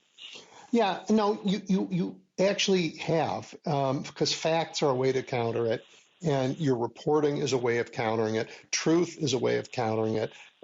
Being brave enough to come on a radio show and talk about it is a way of countering it. And I've been on the air in this show since, now almost 2 hours. And in that time, for terrific journalism, use the word, it's monstrous, right? I mean, that's before a law professor was looked at this and just said it's completely disgusting. So, the reaction that we're having is a affirmation of our humanity, that there is a basic decency that we cannot let these people get away with, that says to us, we can't let these people get away with the things they're doing. They cross lines that you don't have to be an expert to see. I mean, you're an expert journalist. The word monstrous, not usually what you write. This law professor, disgusting, isn't really what he writes or works on. But this has crossed the human line. And that tells us a lot about what we need to do to stand up to it. Absolutely. I agree. Yeah, I mean, I think, as you said, I mean, the best you can do in the face of, misinformation or some of the other things we're seeing is to counter with what we know and what the facts are and what experts actually say about, whatever the given issue is. Yep. And not just sort of accept that, whatever they're trying to do is inevitable. I mean, there's been a lot of that discussion recently of, they do something that is sort of blatantly illegal or unconstitutional, and people sort of throw up their hands. But if you throw up your hands, then you're lost to begin with. You have to at least address the issue head on. Yeah, and continue to demand that, as weak as they are, Congress does its job. As compromised as it is, our courts continue to do their job, and I think most of them will.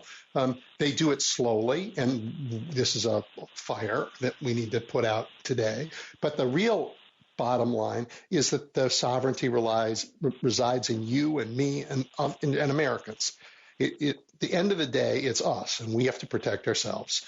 And this language that I'm hearing from all of my guests, and I am struggling with it too, says, you know what, we have to lead with our common humanity. And if it's disgusting, and if it's monstrous, and if it's appalling, we just should say so. And it's okay to say so. That doesn't mean we've lost our credibility. It means we've kept it. We've kept our humanity. Absolutely. Totally agree. Yeah. Well, tell everybody how to find your work, because I like Splinter, but not everybody knows it. So take a minute and tell people how they can act. Independent journalism, more important than ever, as the corporate-owned journalists, the journalists are fine, but their companies are selling out.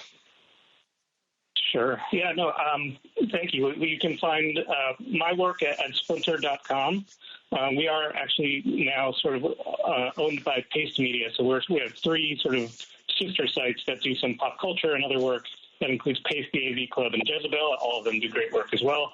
But my work's mostly at splinter.com, and you can find some of my older work if you're interested at daveLevitan.com, and find me on Blue Sky, I guess, as well, daveLevitan.bsky.social. Right. And I, in the announcement for this show, you saw a link to Dave's Blue Sky, if you're on Blue Sky, but you should be. Dave, thank you so much for your time today. Really appreciate it. Thank you very much for having me. You bet. All right, folks, we're going to take a break for the news, and Lisa Graves of True North Research is up when we come back. You're looking at the big picture with Edwin Eisendrath on WCPT 820. Okay, folks, welcome back to our third last hour here today. Happy to be joined by Lisa Graves again. She is, of course, the founder and executive director of True North Research. It's an investigative operation that has done a lot to shine light on the dark, muddy, corrupting, well, now we know, corrupting everything. Lisa, welcome back. Edwin, thank you so much for inviting me. It's always a joy to be on your show and always great to hear your voice over the airwaves.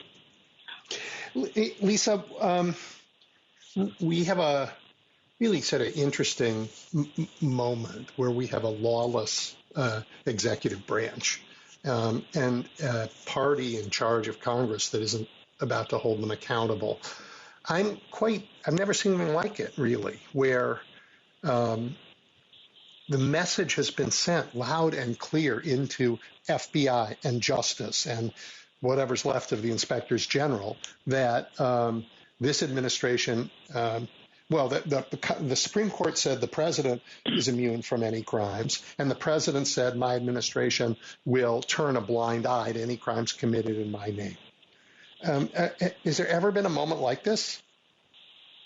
I don't think America has ever seen this sort of collapse of checks and balances from the Supreme Court in terms of the president, the current president, and from Congress. This is in some ways it's unimaginable, although I think many of us have been imagining it and fearing it, that it was headed in this direction. But I think that America is facing really an unprecedented crisis in terms of our rights, our freedoms, and the core notion of our founding document, the Constitution, that there would be checks and balances against the concentration of power. And what we're seeing is instead the consolidation of power and the collapse in terms of any interest by the Republican leadership in actually defending the prerogative of an entire branch of government, of the legislative branch. I take small comfort, but it is real comfort, in the quick and honest work that so far I've seen out of many judges, frankly. Telling the president and his men that their notion of the 14th Amendment and birthright citizenship is ridiculous took a judge about a minute. And there have been a couple other examples where the judiciary has held. Is that comforting to you, or am I just Pollyannish?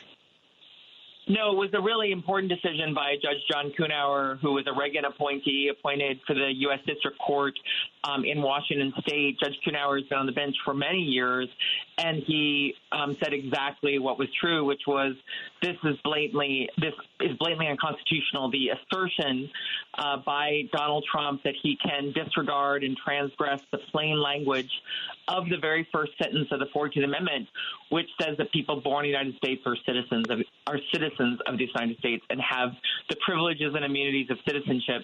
And so that was a Reagan judge who was literally saying this is basically an outrageous act, an assertion by this president.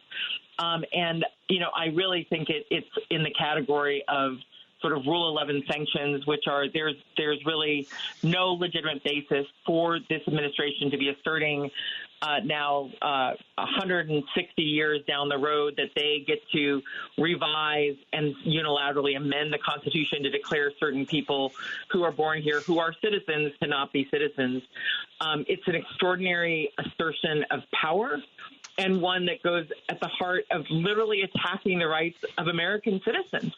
And so I do take comfort in Judge Kuhnauer's decision and the other temporary restraining order that was in the works just, I think, 48 hours ago in response to the extraordinary declaration by Trump, I guess via Elon Musk, that the government was going to stop all payments, all grants, all dispersals to state and local entities until some sort of indefinite future where they would decide whether people and counties and cities and universities and states and ordinary people would get the things that they, were counting on in terms of payment from the United States government. So at the lower court level, the law is holding. Unfortunately, John Roberts is the person, in my view, who really created this cascade of disaster by imposing unprecedented immunity for Donald Trump, retroactive and prospective immunity from any potential criminal prosecution. That act by John Roberts and his fellow Republican appointees, including 3 Trump appointees, is unprecedented in U.S. history, and it paved the way for Trump's return to power, and now we're seeing the results. Trump and his people ordering the firing of prosecutors who investigated the obvious and manifest crimes of January 6th, who earned and won those convictions, of people who engaged in violent behavior, attacking our government, attacking our Capitol and our Capitol Police, and going after investigators at the FBI who dared to protect our Constitution and protect our government from that effort to subvert our democracy. And so John Roberts, at the top of the judicial system, really carries heavy blame. But obviously Trump is the primary actor here. But it's Roberts that empowered Trump, in essence, to begin to enact his revenge tour. Yeah, I don't know if my audience is bored with this topic yet because it's one of my favorites. But John Roberts is hostile to democracy and has been his whole career. He doesn't trust the people. He would rather increase corporate power at every opportunity. Doesn't believe in the Voting Rights Act. Has made it his life's work to destroy it, and he has. unleashed all that money in Citizens United into the politics, which quickly made the legislative branch far less independent than it ever was. So I agree with you. John Roberts is the villain in this story. He's certainly one of the villains, and one who I think people really need to understand that, as you've described it, Edwin, we have a Chief Justice of the Supreme Court who, from the beginning of his legal career, has sought to dismantle the Voting Rights Act, to weaken one of the most important civil rights law ever enacted by the United States of America, to bring into reality the guarantees of the 15th Amendment and the 14th Amendment of the Constitution to secure people the right to vote and have their votes counted. And as you point out, it was John Roberts, the John Roberts Court, that orchestrated the really outrageous decision in Citizens United to take away the power of Congress to set reasonable rules about the spending of money around elections by these, dark money groups.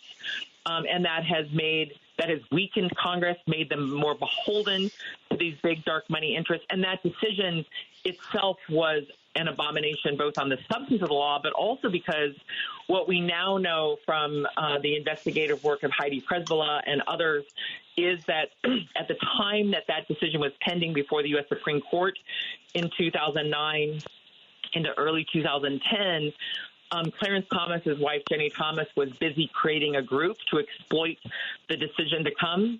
She created that group with the help of Cleta Mitchell, who is now much more famous than she was then. And Jenny Thomas received $500,000 from the billionaire Harlan Crow, the Nazi memorabilia collector who's been subsidizing the lifestyle of Jenny and Clarence Thomas for years. She received that money to fund her salary and the funding of this group, Liberty Central. She expedited the request to get the incorporation approved by the state of Virginia, in essence, so she could cash the check. And that expedited request came on New Year's Eve for the Thomases. And so by the beginning of January, she had received approval for the creation of this group to receive this $500,000 from this billionaire. And Clarence Thomas participated in that Citizens United decision. Nevertheless, it was a 5-4 decision. If he had recused himself for a conflict, it would have been a 4-4 decision. And the Bipartisan Campaign Reform Act, which is known as McCain-Feingold law, the McCain-Feingold bill, would have held. It would have been upheld from below. But Thomas didn't recuse himself. He joined in that illegitimate decision. And he even had the audacity in his concurring opinion to assert that the disclosure of money would violate his view of the First Amendment because, of course, he knew that his wife had been raising money from his billionaire benefactor. There's no way he didn't know. Right. Corrupt. The court is but Roberts has turned a blind eye to corruption and to ethics, all in the name of empowering corporate America over American citizens. But now even he's going to be surprised by what he has wrought. Let me ask you in that vein about TikTok. Congress said TikTok has to go out of business or be sold to an American company because of a national security threat. The day came, and before that, of course, TikTok appealed that law, passed by Congress, signed by the president. It's the law. Appealed it to the Supreme Court, and the Supreme Court said, Congress had the right to do this. And even John Roberts, went along. They had the right to do this. So Donald Trump gets in office, and he says, I'm going to ignore that. I mean, I know the law says that you can have a 90-day extension if there's a bona fide offer to buy the company and they're in negotiations. But there is no such bona fide offer, and they're not in negotiations. So Donald Trump is now ignoring John Roberts and his court. Is that going to wake him up at all? Is Roberts going to get the message, maybe, that he's going to have to act a little more forcefully to check the madman in the White House? Well, that's a really great question. It's hard to know because, Roberts, it seems to me, has been determined to expand Republican power, to consolidate Republican power. While he told the American people when he was facing the public questioning about his nomination in 2005, he told the American people that he would be an umpire just calling balls and strikes. That's clearly not true. He's a player on the field, and his side is the Republican Party and Republican policy. The TikTok situation, as you describe it, it really is really disturbing, because this is a situation in which Congress did pass that law. Biden signed it into law. It was appealed. The case was appealed to the Supreme Court. Supreme Court unanimously ruled in favor of congressional power to require this sort of divestment or shutting down of that corporation. And yet it's like Trump waved the magic wand and suddenly, by his supposed negotiation, that's no longer binding. But as you point out, we don't have really public documentation of that sale. But I think there's a couple other elements that go beyond the court that I think are worth thinking about. One is, Trump was persistently assailing TikTok in China until he had a visit at his Mar-a-Lago estate by one of the richest billionaires in America, a man named Jeff Yass, whose wealth comes in part from these super rapid trades and sort of analytical, predictive mass trading. And part of his fortune comes from ByteDance, the company that owns TikTok. And so his billions are due in part to this company. And so suddenly, basically immediately after meeting with this billionaire who, was backing Donald Trump, suddenly Donald Trump was warm to the idea of negotiating with TikTok. And then as this situation was unfolding, you had billionaires like Elon Musk just as they would buy TikTok. So it all seems in some ways quite a bit like at least with respect to Musk and that a bit of like a shakedown, like, okay, we're going to get you to divest from this company. And there are concerns. I know that people on the Hill and in the executive branch have been told that there are concerns about access to data through TikTok, and that they shouldn't have TikTok on their phones as an app. But it's also the case that Congress has turned a blind eye to the way that numerous companies, Facebook, Meta, Twitter, other companies have acquired our data through, the sort of checkoff that people do when they sign up and get an app, and that our data is being traded all over the world. That China could buy our data. Basically anyone can buy our data. The FBI can buy our data. Our data has been, commodified. We are a product of these social media companies. And so the notion that it's only China that might have access to data about American phone users is just not true. Unfortunately, because Congress has been so derelict, in part because of the extraordinary money influence after Citizens United, they have not regulated those industries and protected our privacy interests. And the TikTok situation is just the tip of the iceberg in terms of our exposure, but only because of this political dynamic has Congress, and the Supreme Court, in essence, weighed in, but not because they're actually trying to protect us for real from the data brokers. Well, they don't care about our privacy rights. They don't care. They certainly think American companies should have access to all our private data. It's just they didn't want the Chinese to have it. But you're right. They don't care about our data. I mean, if you look at what, car companies say they can sell about our data, I'll tell you where they drove. I'll tell you where they ate dinner in their car. I can tell all of this stuff and sell it. It's an amazing thing and frightening. All right. But to your question about, like, will this wake up John Roberts? I am astonished. Even though I've been studying him for a long time, I'm astonished that even he would go this far as he did without those immediate decisions and his intervention in the January 6th litigation last year, and including the Colorado case that would have kept Trump off the spot in Colorado and other places. I think we have a Supreme Court that's out of control. And as you noted, Edwin, like, John Roberts has refused to do anything about it, has refused to have a binding ethical code, enforce that code. The judicial conference that he helms has refused to make a referral to the Justice Department for the misconduct that has been attested to by investigators and proven up by reporters about Clarence Thomas's activities. And so you do have a Supreme Court that is behaving as if it's untouchable. And indeed, back in 2007, in a little-watched interview on C-SPAN, John Roberts asserted his view of his role. And he said, if people don't like it, it's pretty much too bad. That was his quote. It's pretty much too bad if people don't like what he's doing. I saw that. And somebody else paired that quote with Abe Lincoln saying, you know what, the Supreme Court is not America's judiciary. The America's judiciary is the one that's actually elected by people. And if the Supreme Court thinks they can make all our laws for us, well, that's just tyranny. Yeah, that quote by Lincoln is so powerful. I wish I had it at my fingers, but that's right. It's this idea of if we, as free people, if we give up our right to just being what a Supreme Court dictates them to be, we will cease to be free. Is the calculation of it? Yeah. Well, all right. So this court, you've watched them carefully. So now it's speculation time, because they're clearly open to rewriting the Constitution. They've done it a couple of times. And here, when I say that, I guess I should say where. I think they rewrote the Second Amendment when they struck the first. I mean, it's a little tiny amendment, but apparently it was 13 words too long for them. So they struck the first 13 out. I think they rewrote it in their Colorado decision on the 14th Amendment. So I want to ask you, if they're comfortable rewriting our Constitution, are they going to rewrite the 14th Amendment again on birthright citizenship?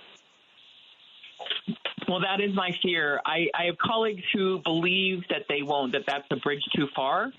That's the first clause of the first paragraph, in essence, or section of the 14th Amendment.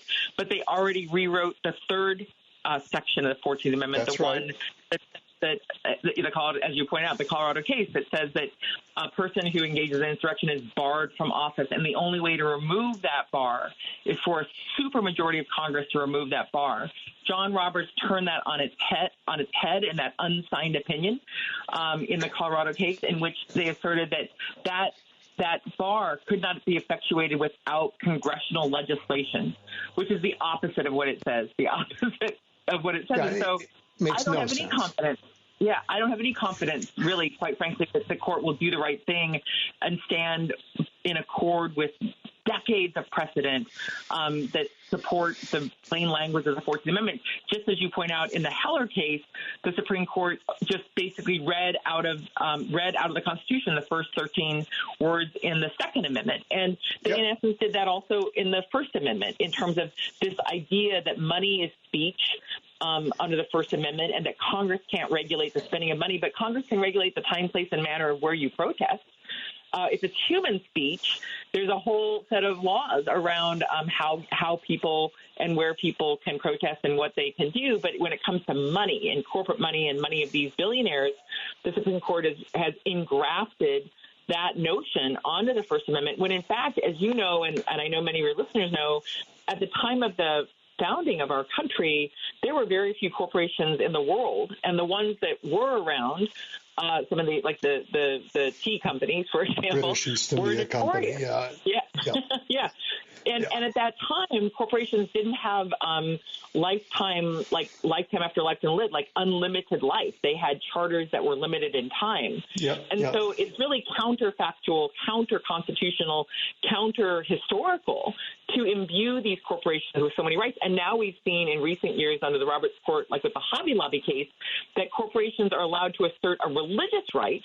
In that case, the Hobby Lobby Corporation asserted that it had a religious belief against access to contraception, and so it could deny women access to IUDs, for example. And yet that same corporation, the leaders of that corporation, and through their LLCs, in essence, were later found to have stolen thousands of artifacts from the Middle East.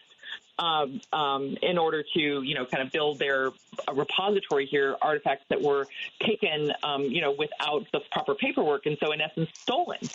And, I'm not a biblical scholar per se. I read it and read many, many passages over my lifetime. But I know one passage says, "Thou shalt not steal."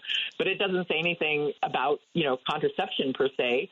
And yet the Supreme Court, the Roberts Court, was willing to give a corporation, the Hobby Lobby corporation that owns those big box craft stores, a right of religious belief that countered the actual statutory rights of women who work there to access contraception. And so this Roberts Court, is very unconstrained in basically adding to the Constitution or taking rights away. And I am very worried, given what they did to help sweep Trump into office, that they will not actually follow the command of the 14th Amendment that says plainly that people born in the United States are citizens.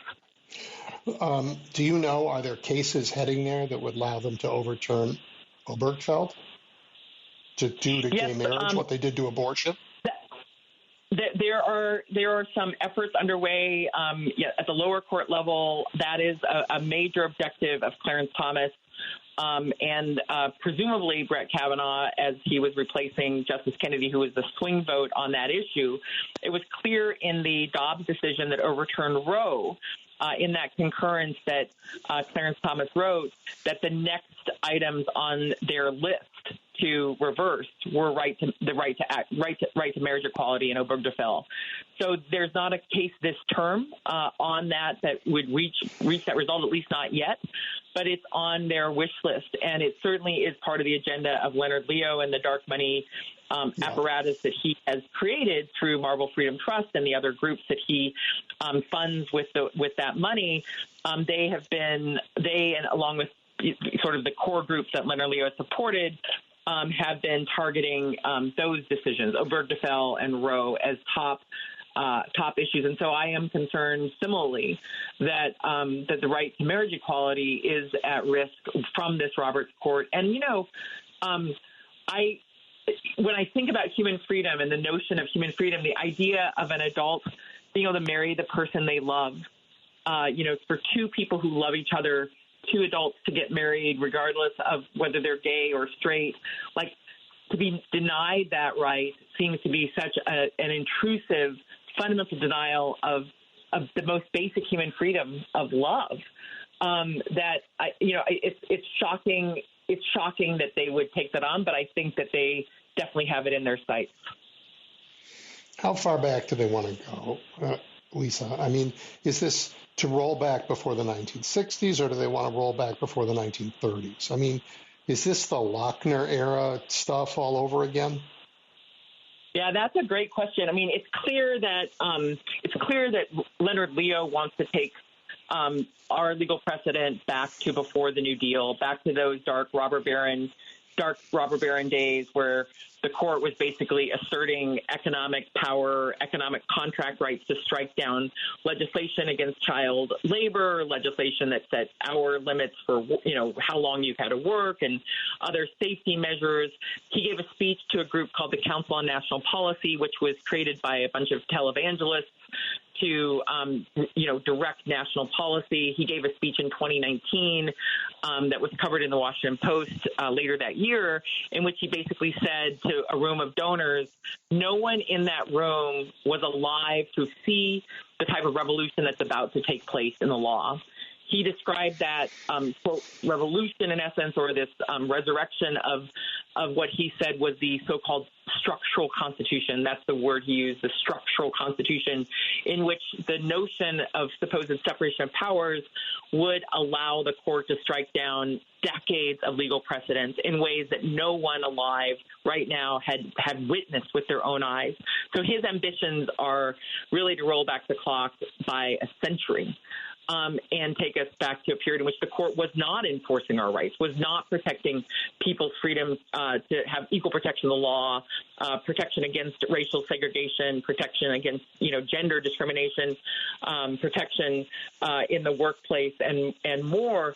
But it's worse than that in some ways, because when you look at that Dobbs decision that Samuel Alito wrote, he incredibly cites people from 13th, 14th, 15th century England as the source of the rights, of kind of the limits on the rights of women to access abortion, including citing a bona fide witch hunter. So they this regressive right wing is willing to roll back the clock certainly a century, and it looks like in some instances, well more than a century. Lisa, it's always fun to catch up with you. I don't mean to be such a cynic, because in fact, I'm actually hopeful, despite the horrors that we're seeing unfold on a daily basis now with this out of control administration being emboldened by this out of control court. And that's in part because I am hopeful that people will, awaken to what's happening and work together to reclaim our rights and our freedoms, and that somehow in this darkness, we will see that this is not the direction that we want our country to go, and that we will come together and organize. And also, I think that it's easy to be defeated or feel defeated in the face of this. Nope, throw everything not in the wall happening. stuff. But, sorry, nope, not defeated, determined. Yeah, but we have to just find a way to have hope and wake up the next day and have hope and take action, and the next day to create hope and take action to restore our rights and get on a path toward expanding our freedom and protecting our right to vote, and not allowing these marauders to take it away. That's going to be our last word. Thank you, Lisa. Always appreciate it. Lisa Graves is the executive director of True North Research, founder as well. She is on Blue Sky. You can find her there, and you should pay attention to her work. Thank you, Lisa. Thank you. Thanks, Edwin, so much. I appreciate it. Thank you. Yep. All right, folks, we're going to take a break, and your calls when we come back. Edwin Eisendrath is taking your calls now at 773-763-9278. The Big Picture is on now. WCPT 820. All right, Jim, kick us off. Yeah, hi, Edwin. We're up against, we got 100 people in the United States giving 50% of the money to the MAGA party. That's only 100 people. Now, I'm sure that they're going to sit around and wonder, how do we suspend this midterm election?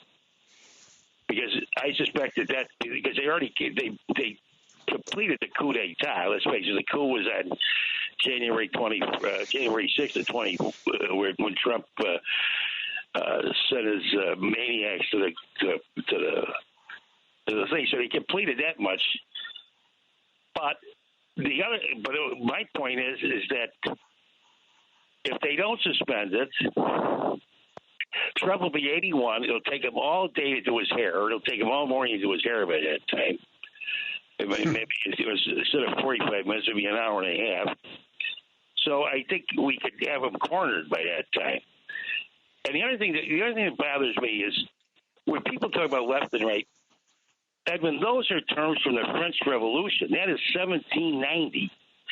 And how I have voted Democrat all my life, I've never considered the left or the right. There's two parties in the United States, and there's three definitions of the Republican Party: the Whigs, the Know-Nothings, and the Republicans, and now it's the MAGAs. But we've been Democrats since 1820. And when people to our left, I don't think the average voter even understands what the left and right is, and I don't think the average voter understands that Leonard Leo's captured the Supreme Court, and that 100 individuals in the United States are given 50% of the funds to the MAGA party. I don't think they understand that. To them, we're leftists, whatever, because they brand us as leftists, but that doesn't make any sense. In 1790, a leftist was somebody running away from the monarchy, and somebody going right was going for the monarchy. But we don't have that any longer. Oh, yeah, we do. I'm going to disagree with you right there. We are about to have a monarchy again. This guy is, he's been declared a king by John Roberts, and he's acting like it. L'état c'est moi, l'état c'est moi. We are right back there. No, the emperor. Yeah, absolutely. Yeah. But I still, Edwin, I mean, you worked like a madman up in Wisconsin, Patty Vasquez. Yep. And I mean, you did, and you guys worked like heck. And please believe me that unless they suspend this election, which would spin everybody into the streets. I mean, they won't suspend it, but they'll try and mess with who's allowed to register, and they'll do all of that stuff. Yeah, no, exactly. Yeah. But you know what kills me? Kids, we should be on the ball. Their parents should be telling their kids, get registered, find out where your polling place is, and vote Democratic. Yeah. While you and I were on this, while you were listening, while I was on the air, the Democrats now have a chair for the DNC, and it's Ken Martin. Ken is terrific. He's been on this show a few times. We had a lot of real great talent in the Great Lakes region to choose from, Ben, Ken, others.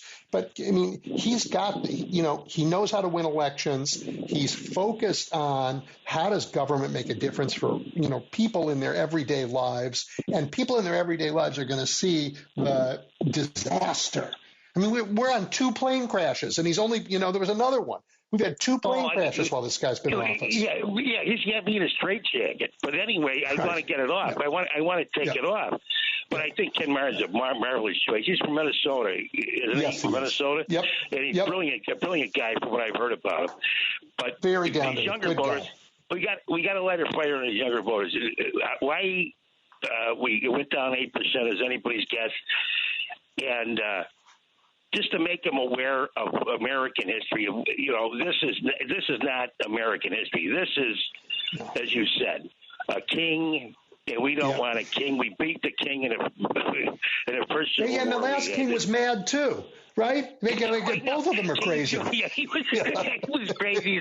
He was crazy as a bedbug. Anyway, thanks for taking my call. Thank you so much. Appreciate it. Have a good week. You too. Dave, you're next.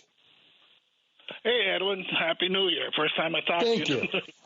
Hey, I got a couple of things real quick.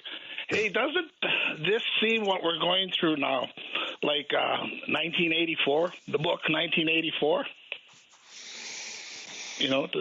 Some of it, for sure. The doublespeak, the corruption. Yeah, some of it does. Yeah, to talk about the totalitarian regimes and able to manipulate their citizens to believe anything. Can you say MAGA? I think Americans are going to come around. He barely won.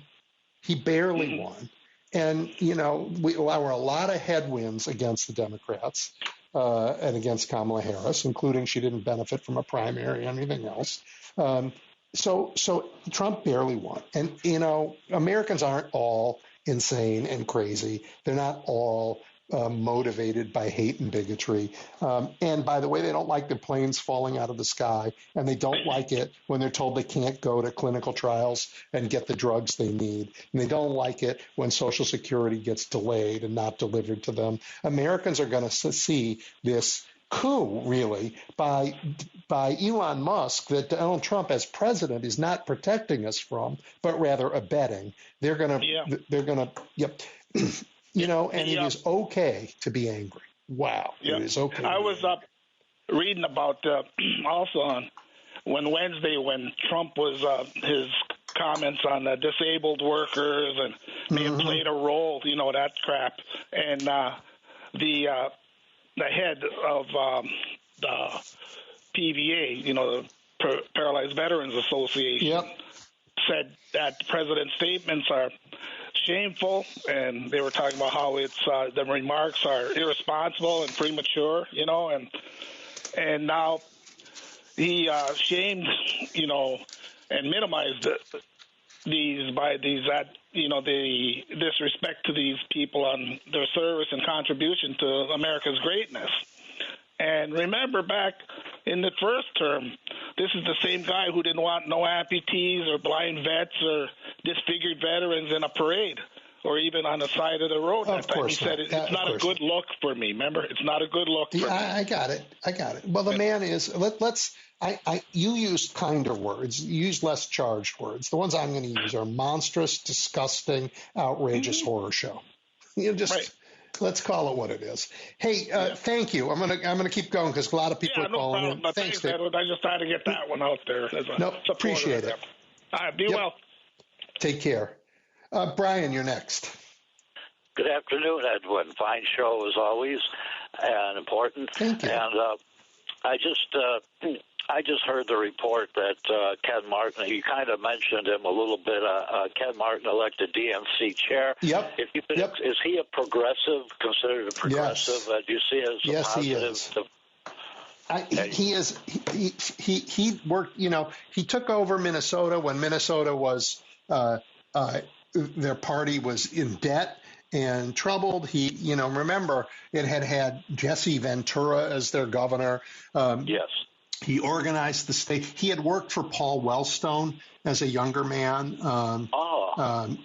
So he's, he's in that mold. He is motivated by, he's a progressive for sure, but it's not ideological so much. He is like, what is going to make life better for people? And whatever that is, I'm for it.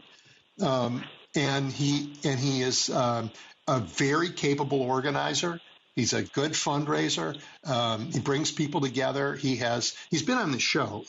We have had a couple really fun talks because he's also a lot of fun.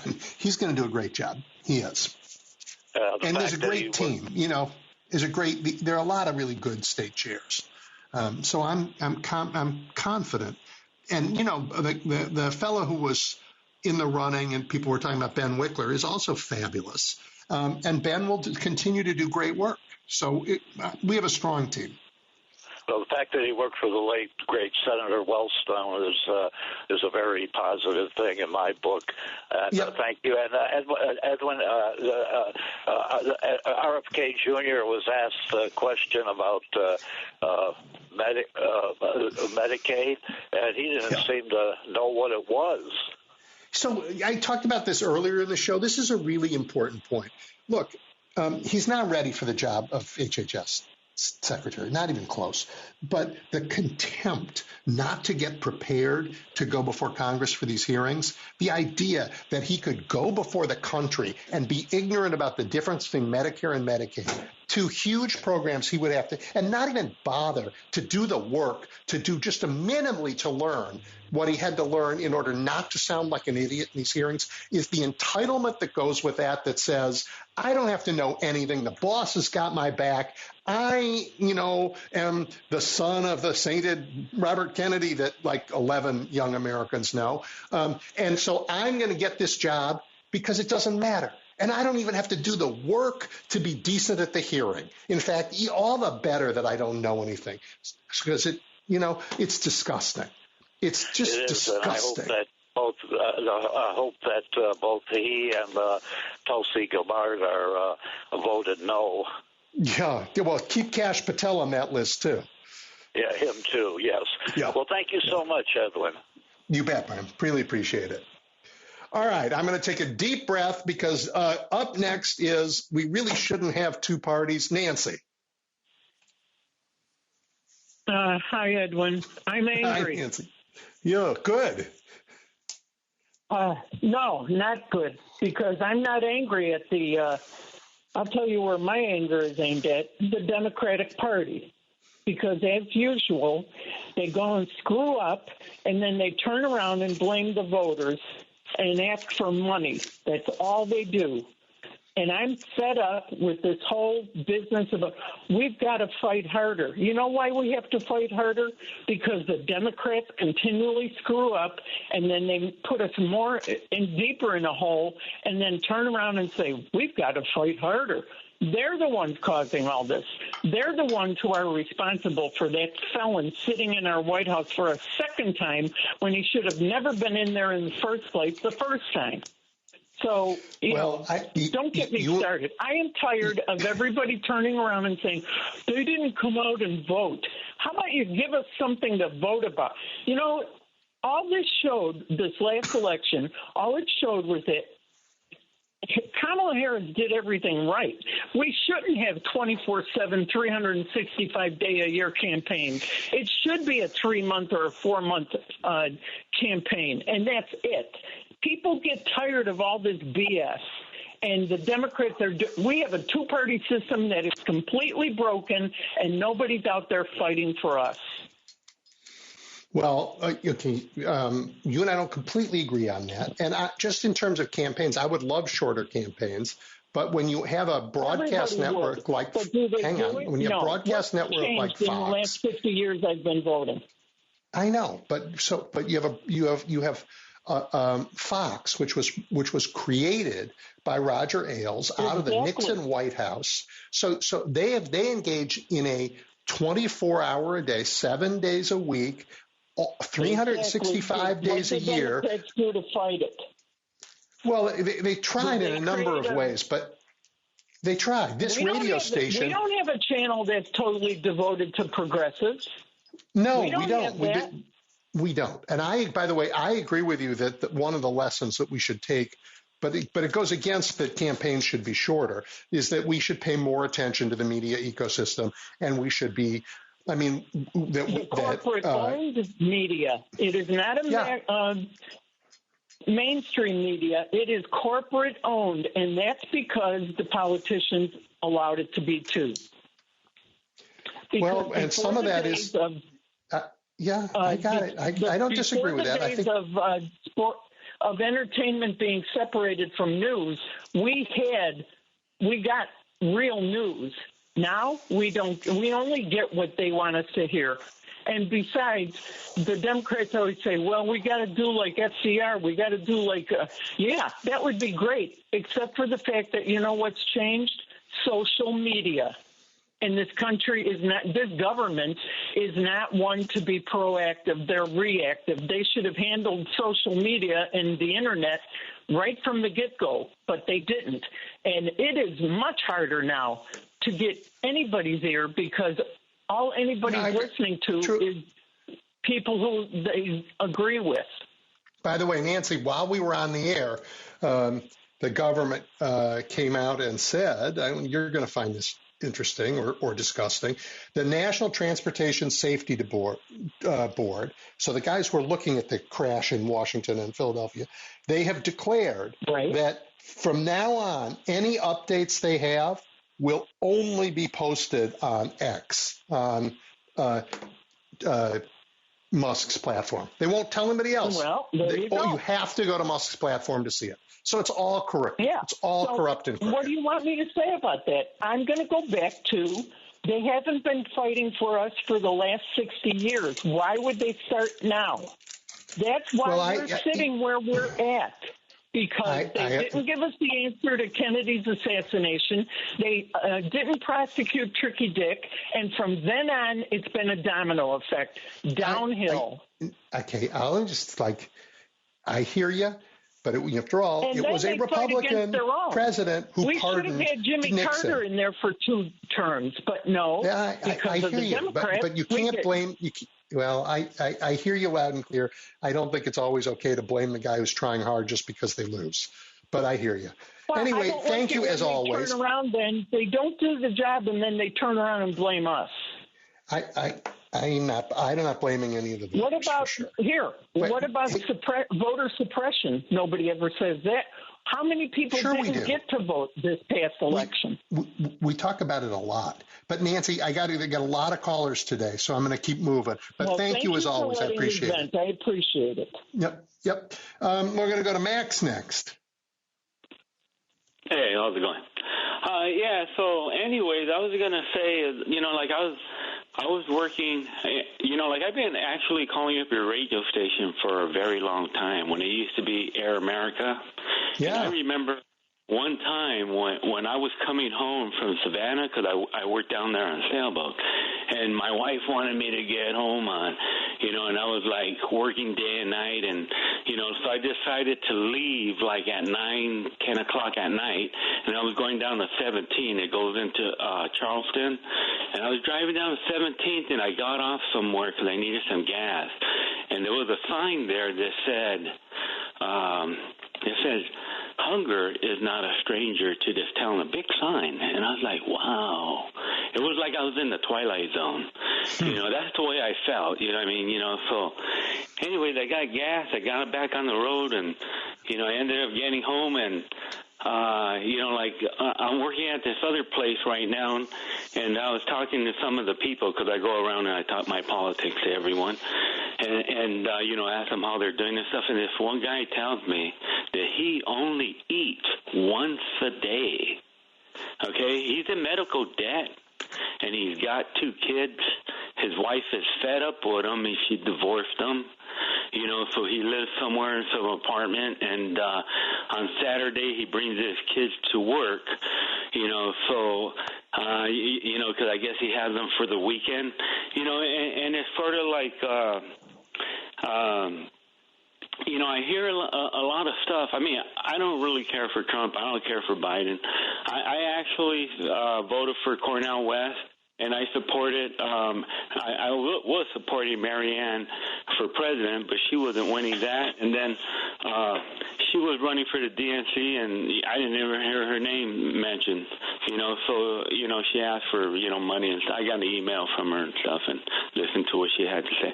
But and the reason I support these people is because these people talk about what the lady that was talking about before I called, about, what's happening, people are talking about, I'm sorry about the people on the airplane, and yes, we already know that Ronald Reagan, this is going up 40 years, that he basically messed up the union and stuff, and kicked high-paying people out and they don't want to fund it, and that's why we get, we actually got this airplane crash, and, we have a lot of horrible things that are going on. But we don't hear people talking about, hey, there's a lot of Americans that are out there that need help a lot. And it's not like it's a little bit anymore. Like, the first time I called about the hunger, which was maybe, 15 years ago or so, It's a lot of people. A lot more people, and we're still not talking. Our government is not addressing it. And this guy was telling me about the food prices, and I was telling him, when I was in Spain, food is half the cost.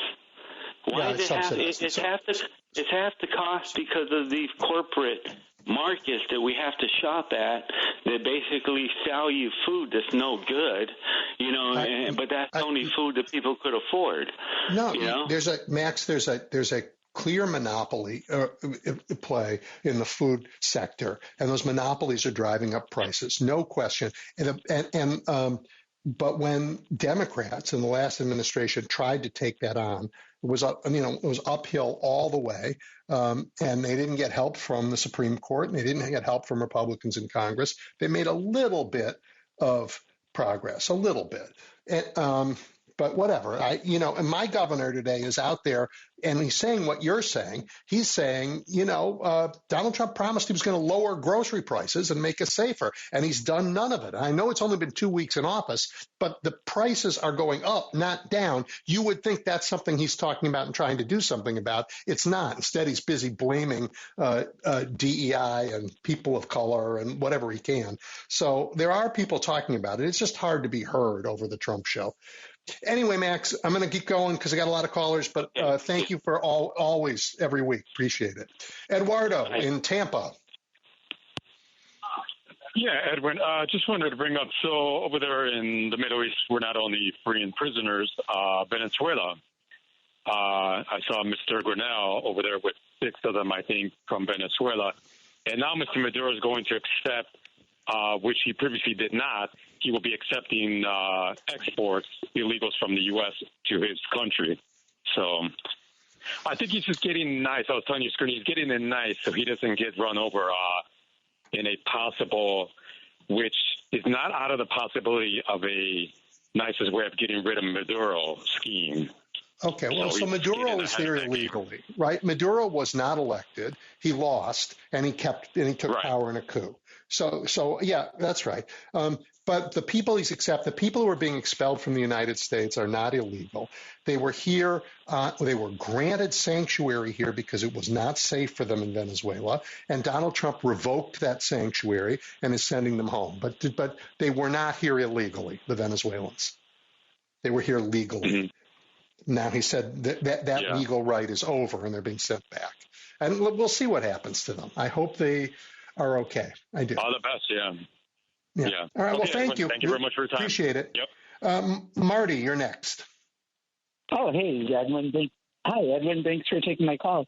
I just wanted to, voice my opposition for using Guantanamo Bay to house, undocumented migrants. I mean, it is such a stain on our legacy that we even have this. It reminds me of the Japanese internment camps that I read about, following World War II, or during World War II, where you just round up random people and throw them into overcrowded, unsanitary, and prison-like facilities. If you follow George Takei on Blue Sky, he writes about that, and he makes the comparisons, to Trump's plan, for immigrants to what we did, to the Japanese Americans. But I mean, the proposal to use 30,000 beds, just to house people, away from denying them human rights, denying them due process. It's abhorrent, fundamentally unconstitutional, and financially unstable. And the thought of all of this with rounding up, using ICE agents, and it's akin to what Hitler did with the Nazis, the brown shirts. They would go around and make everybody scared, and using brutal tactics, and we now have a group of people that Trump just let go of jail that have already demonstrated their loyalty and willingness to egregiously break the law on behalf of Trump and just to act upon his will. Fascist is as fascist does, I think, is how Forrest Gump would put it. These guys are, if the shoe fits and the shoe fits, this is who they are. And it makes no sense to pretend otherwise. We can't defend ourselves if we pretend it's normal. It's not. It isn't. No, we all need to be vocal about it. We need Marty, listen, I really appreciate your calling in and being vocal about it, but we've run out of time. So thank you. Yep. Thank you. All right, everybody. This was a good show. It is a dangerous time, really dangerous time. But as I said in the beginning, when I was telling you about those software engineers, those guys working for Jeff Bezos who were trying to sell me stuff years ago, they talk a good game. They pretend that if you don't fall in line, you don't buy their stuff, you're going to be left behind. They make you feel like you're helpless and they know everything. They don't. And we have options. And you heard from people today who talk about what those are. You have to wrap your arms around each other. You have to not normalize this. It is okay to use language that we rarely use about our government. It's okay to call it a horror show. It's okay to call them fascists. It is okay to say that this is disgusting and un-American and dangerous, because that's what humanity is calling us to do, not politics. Not politics. When a plane goes down and he says somewhere there must have been somebody who was, I don't know, in a wheelchair or a woman or black, and that's why the plane went down, and it's just common sense. I'm sorry. No. And there is no normalizing that. All right, everybody. Talk to you next week.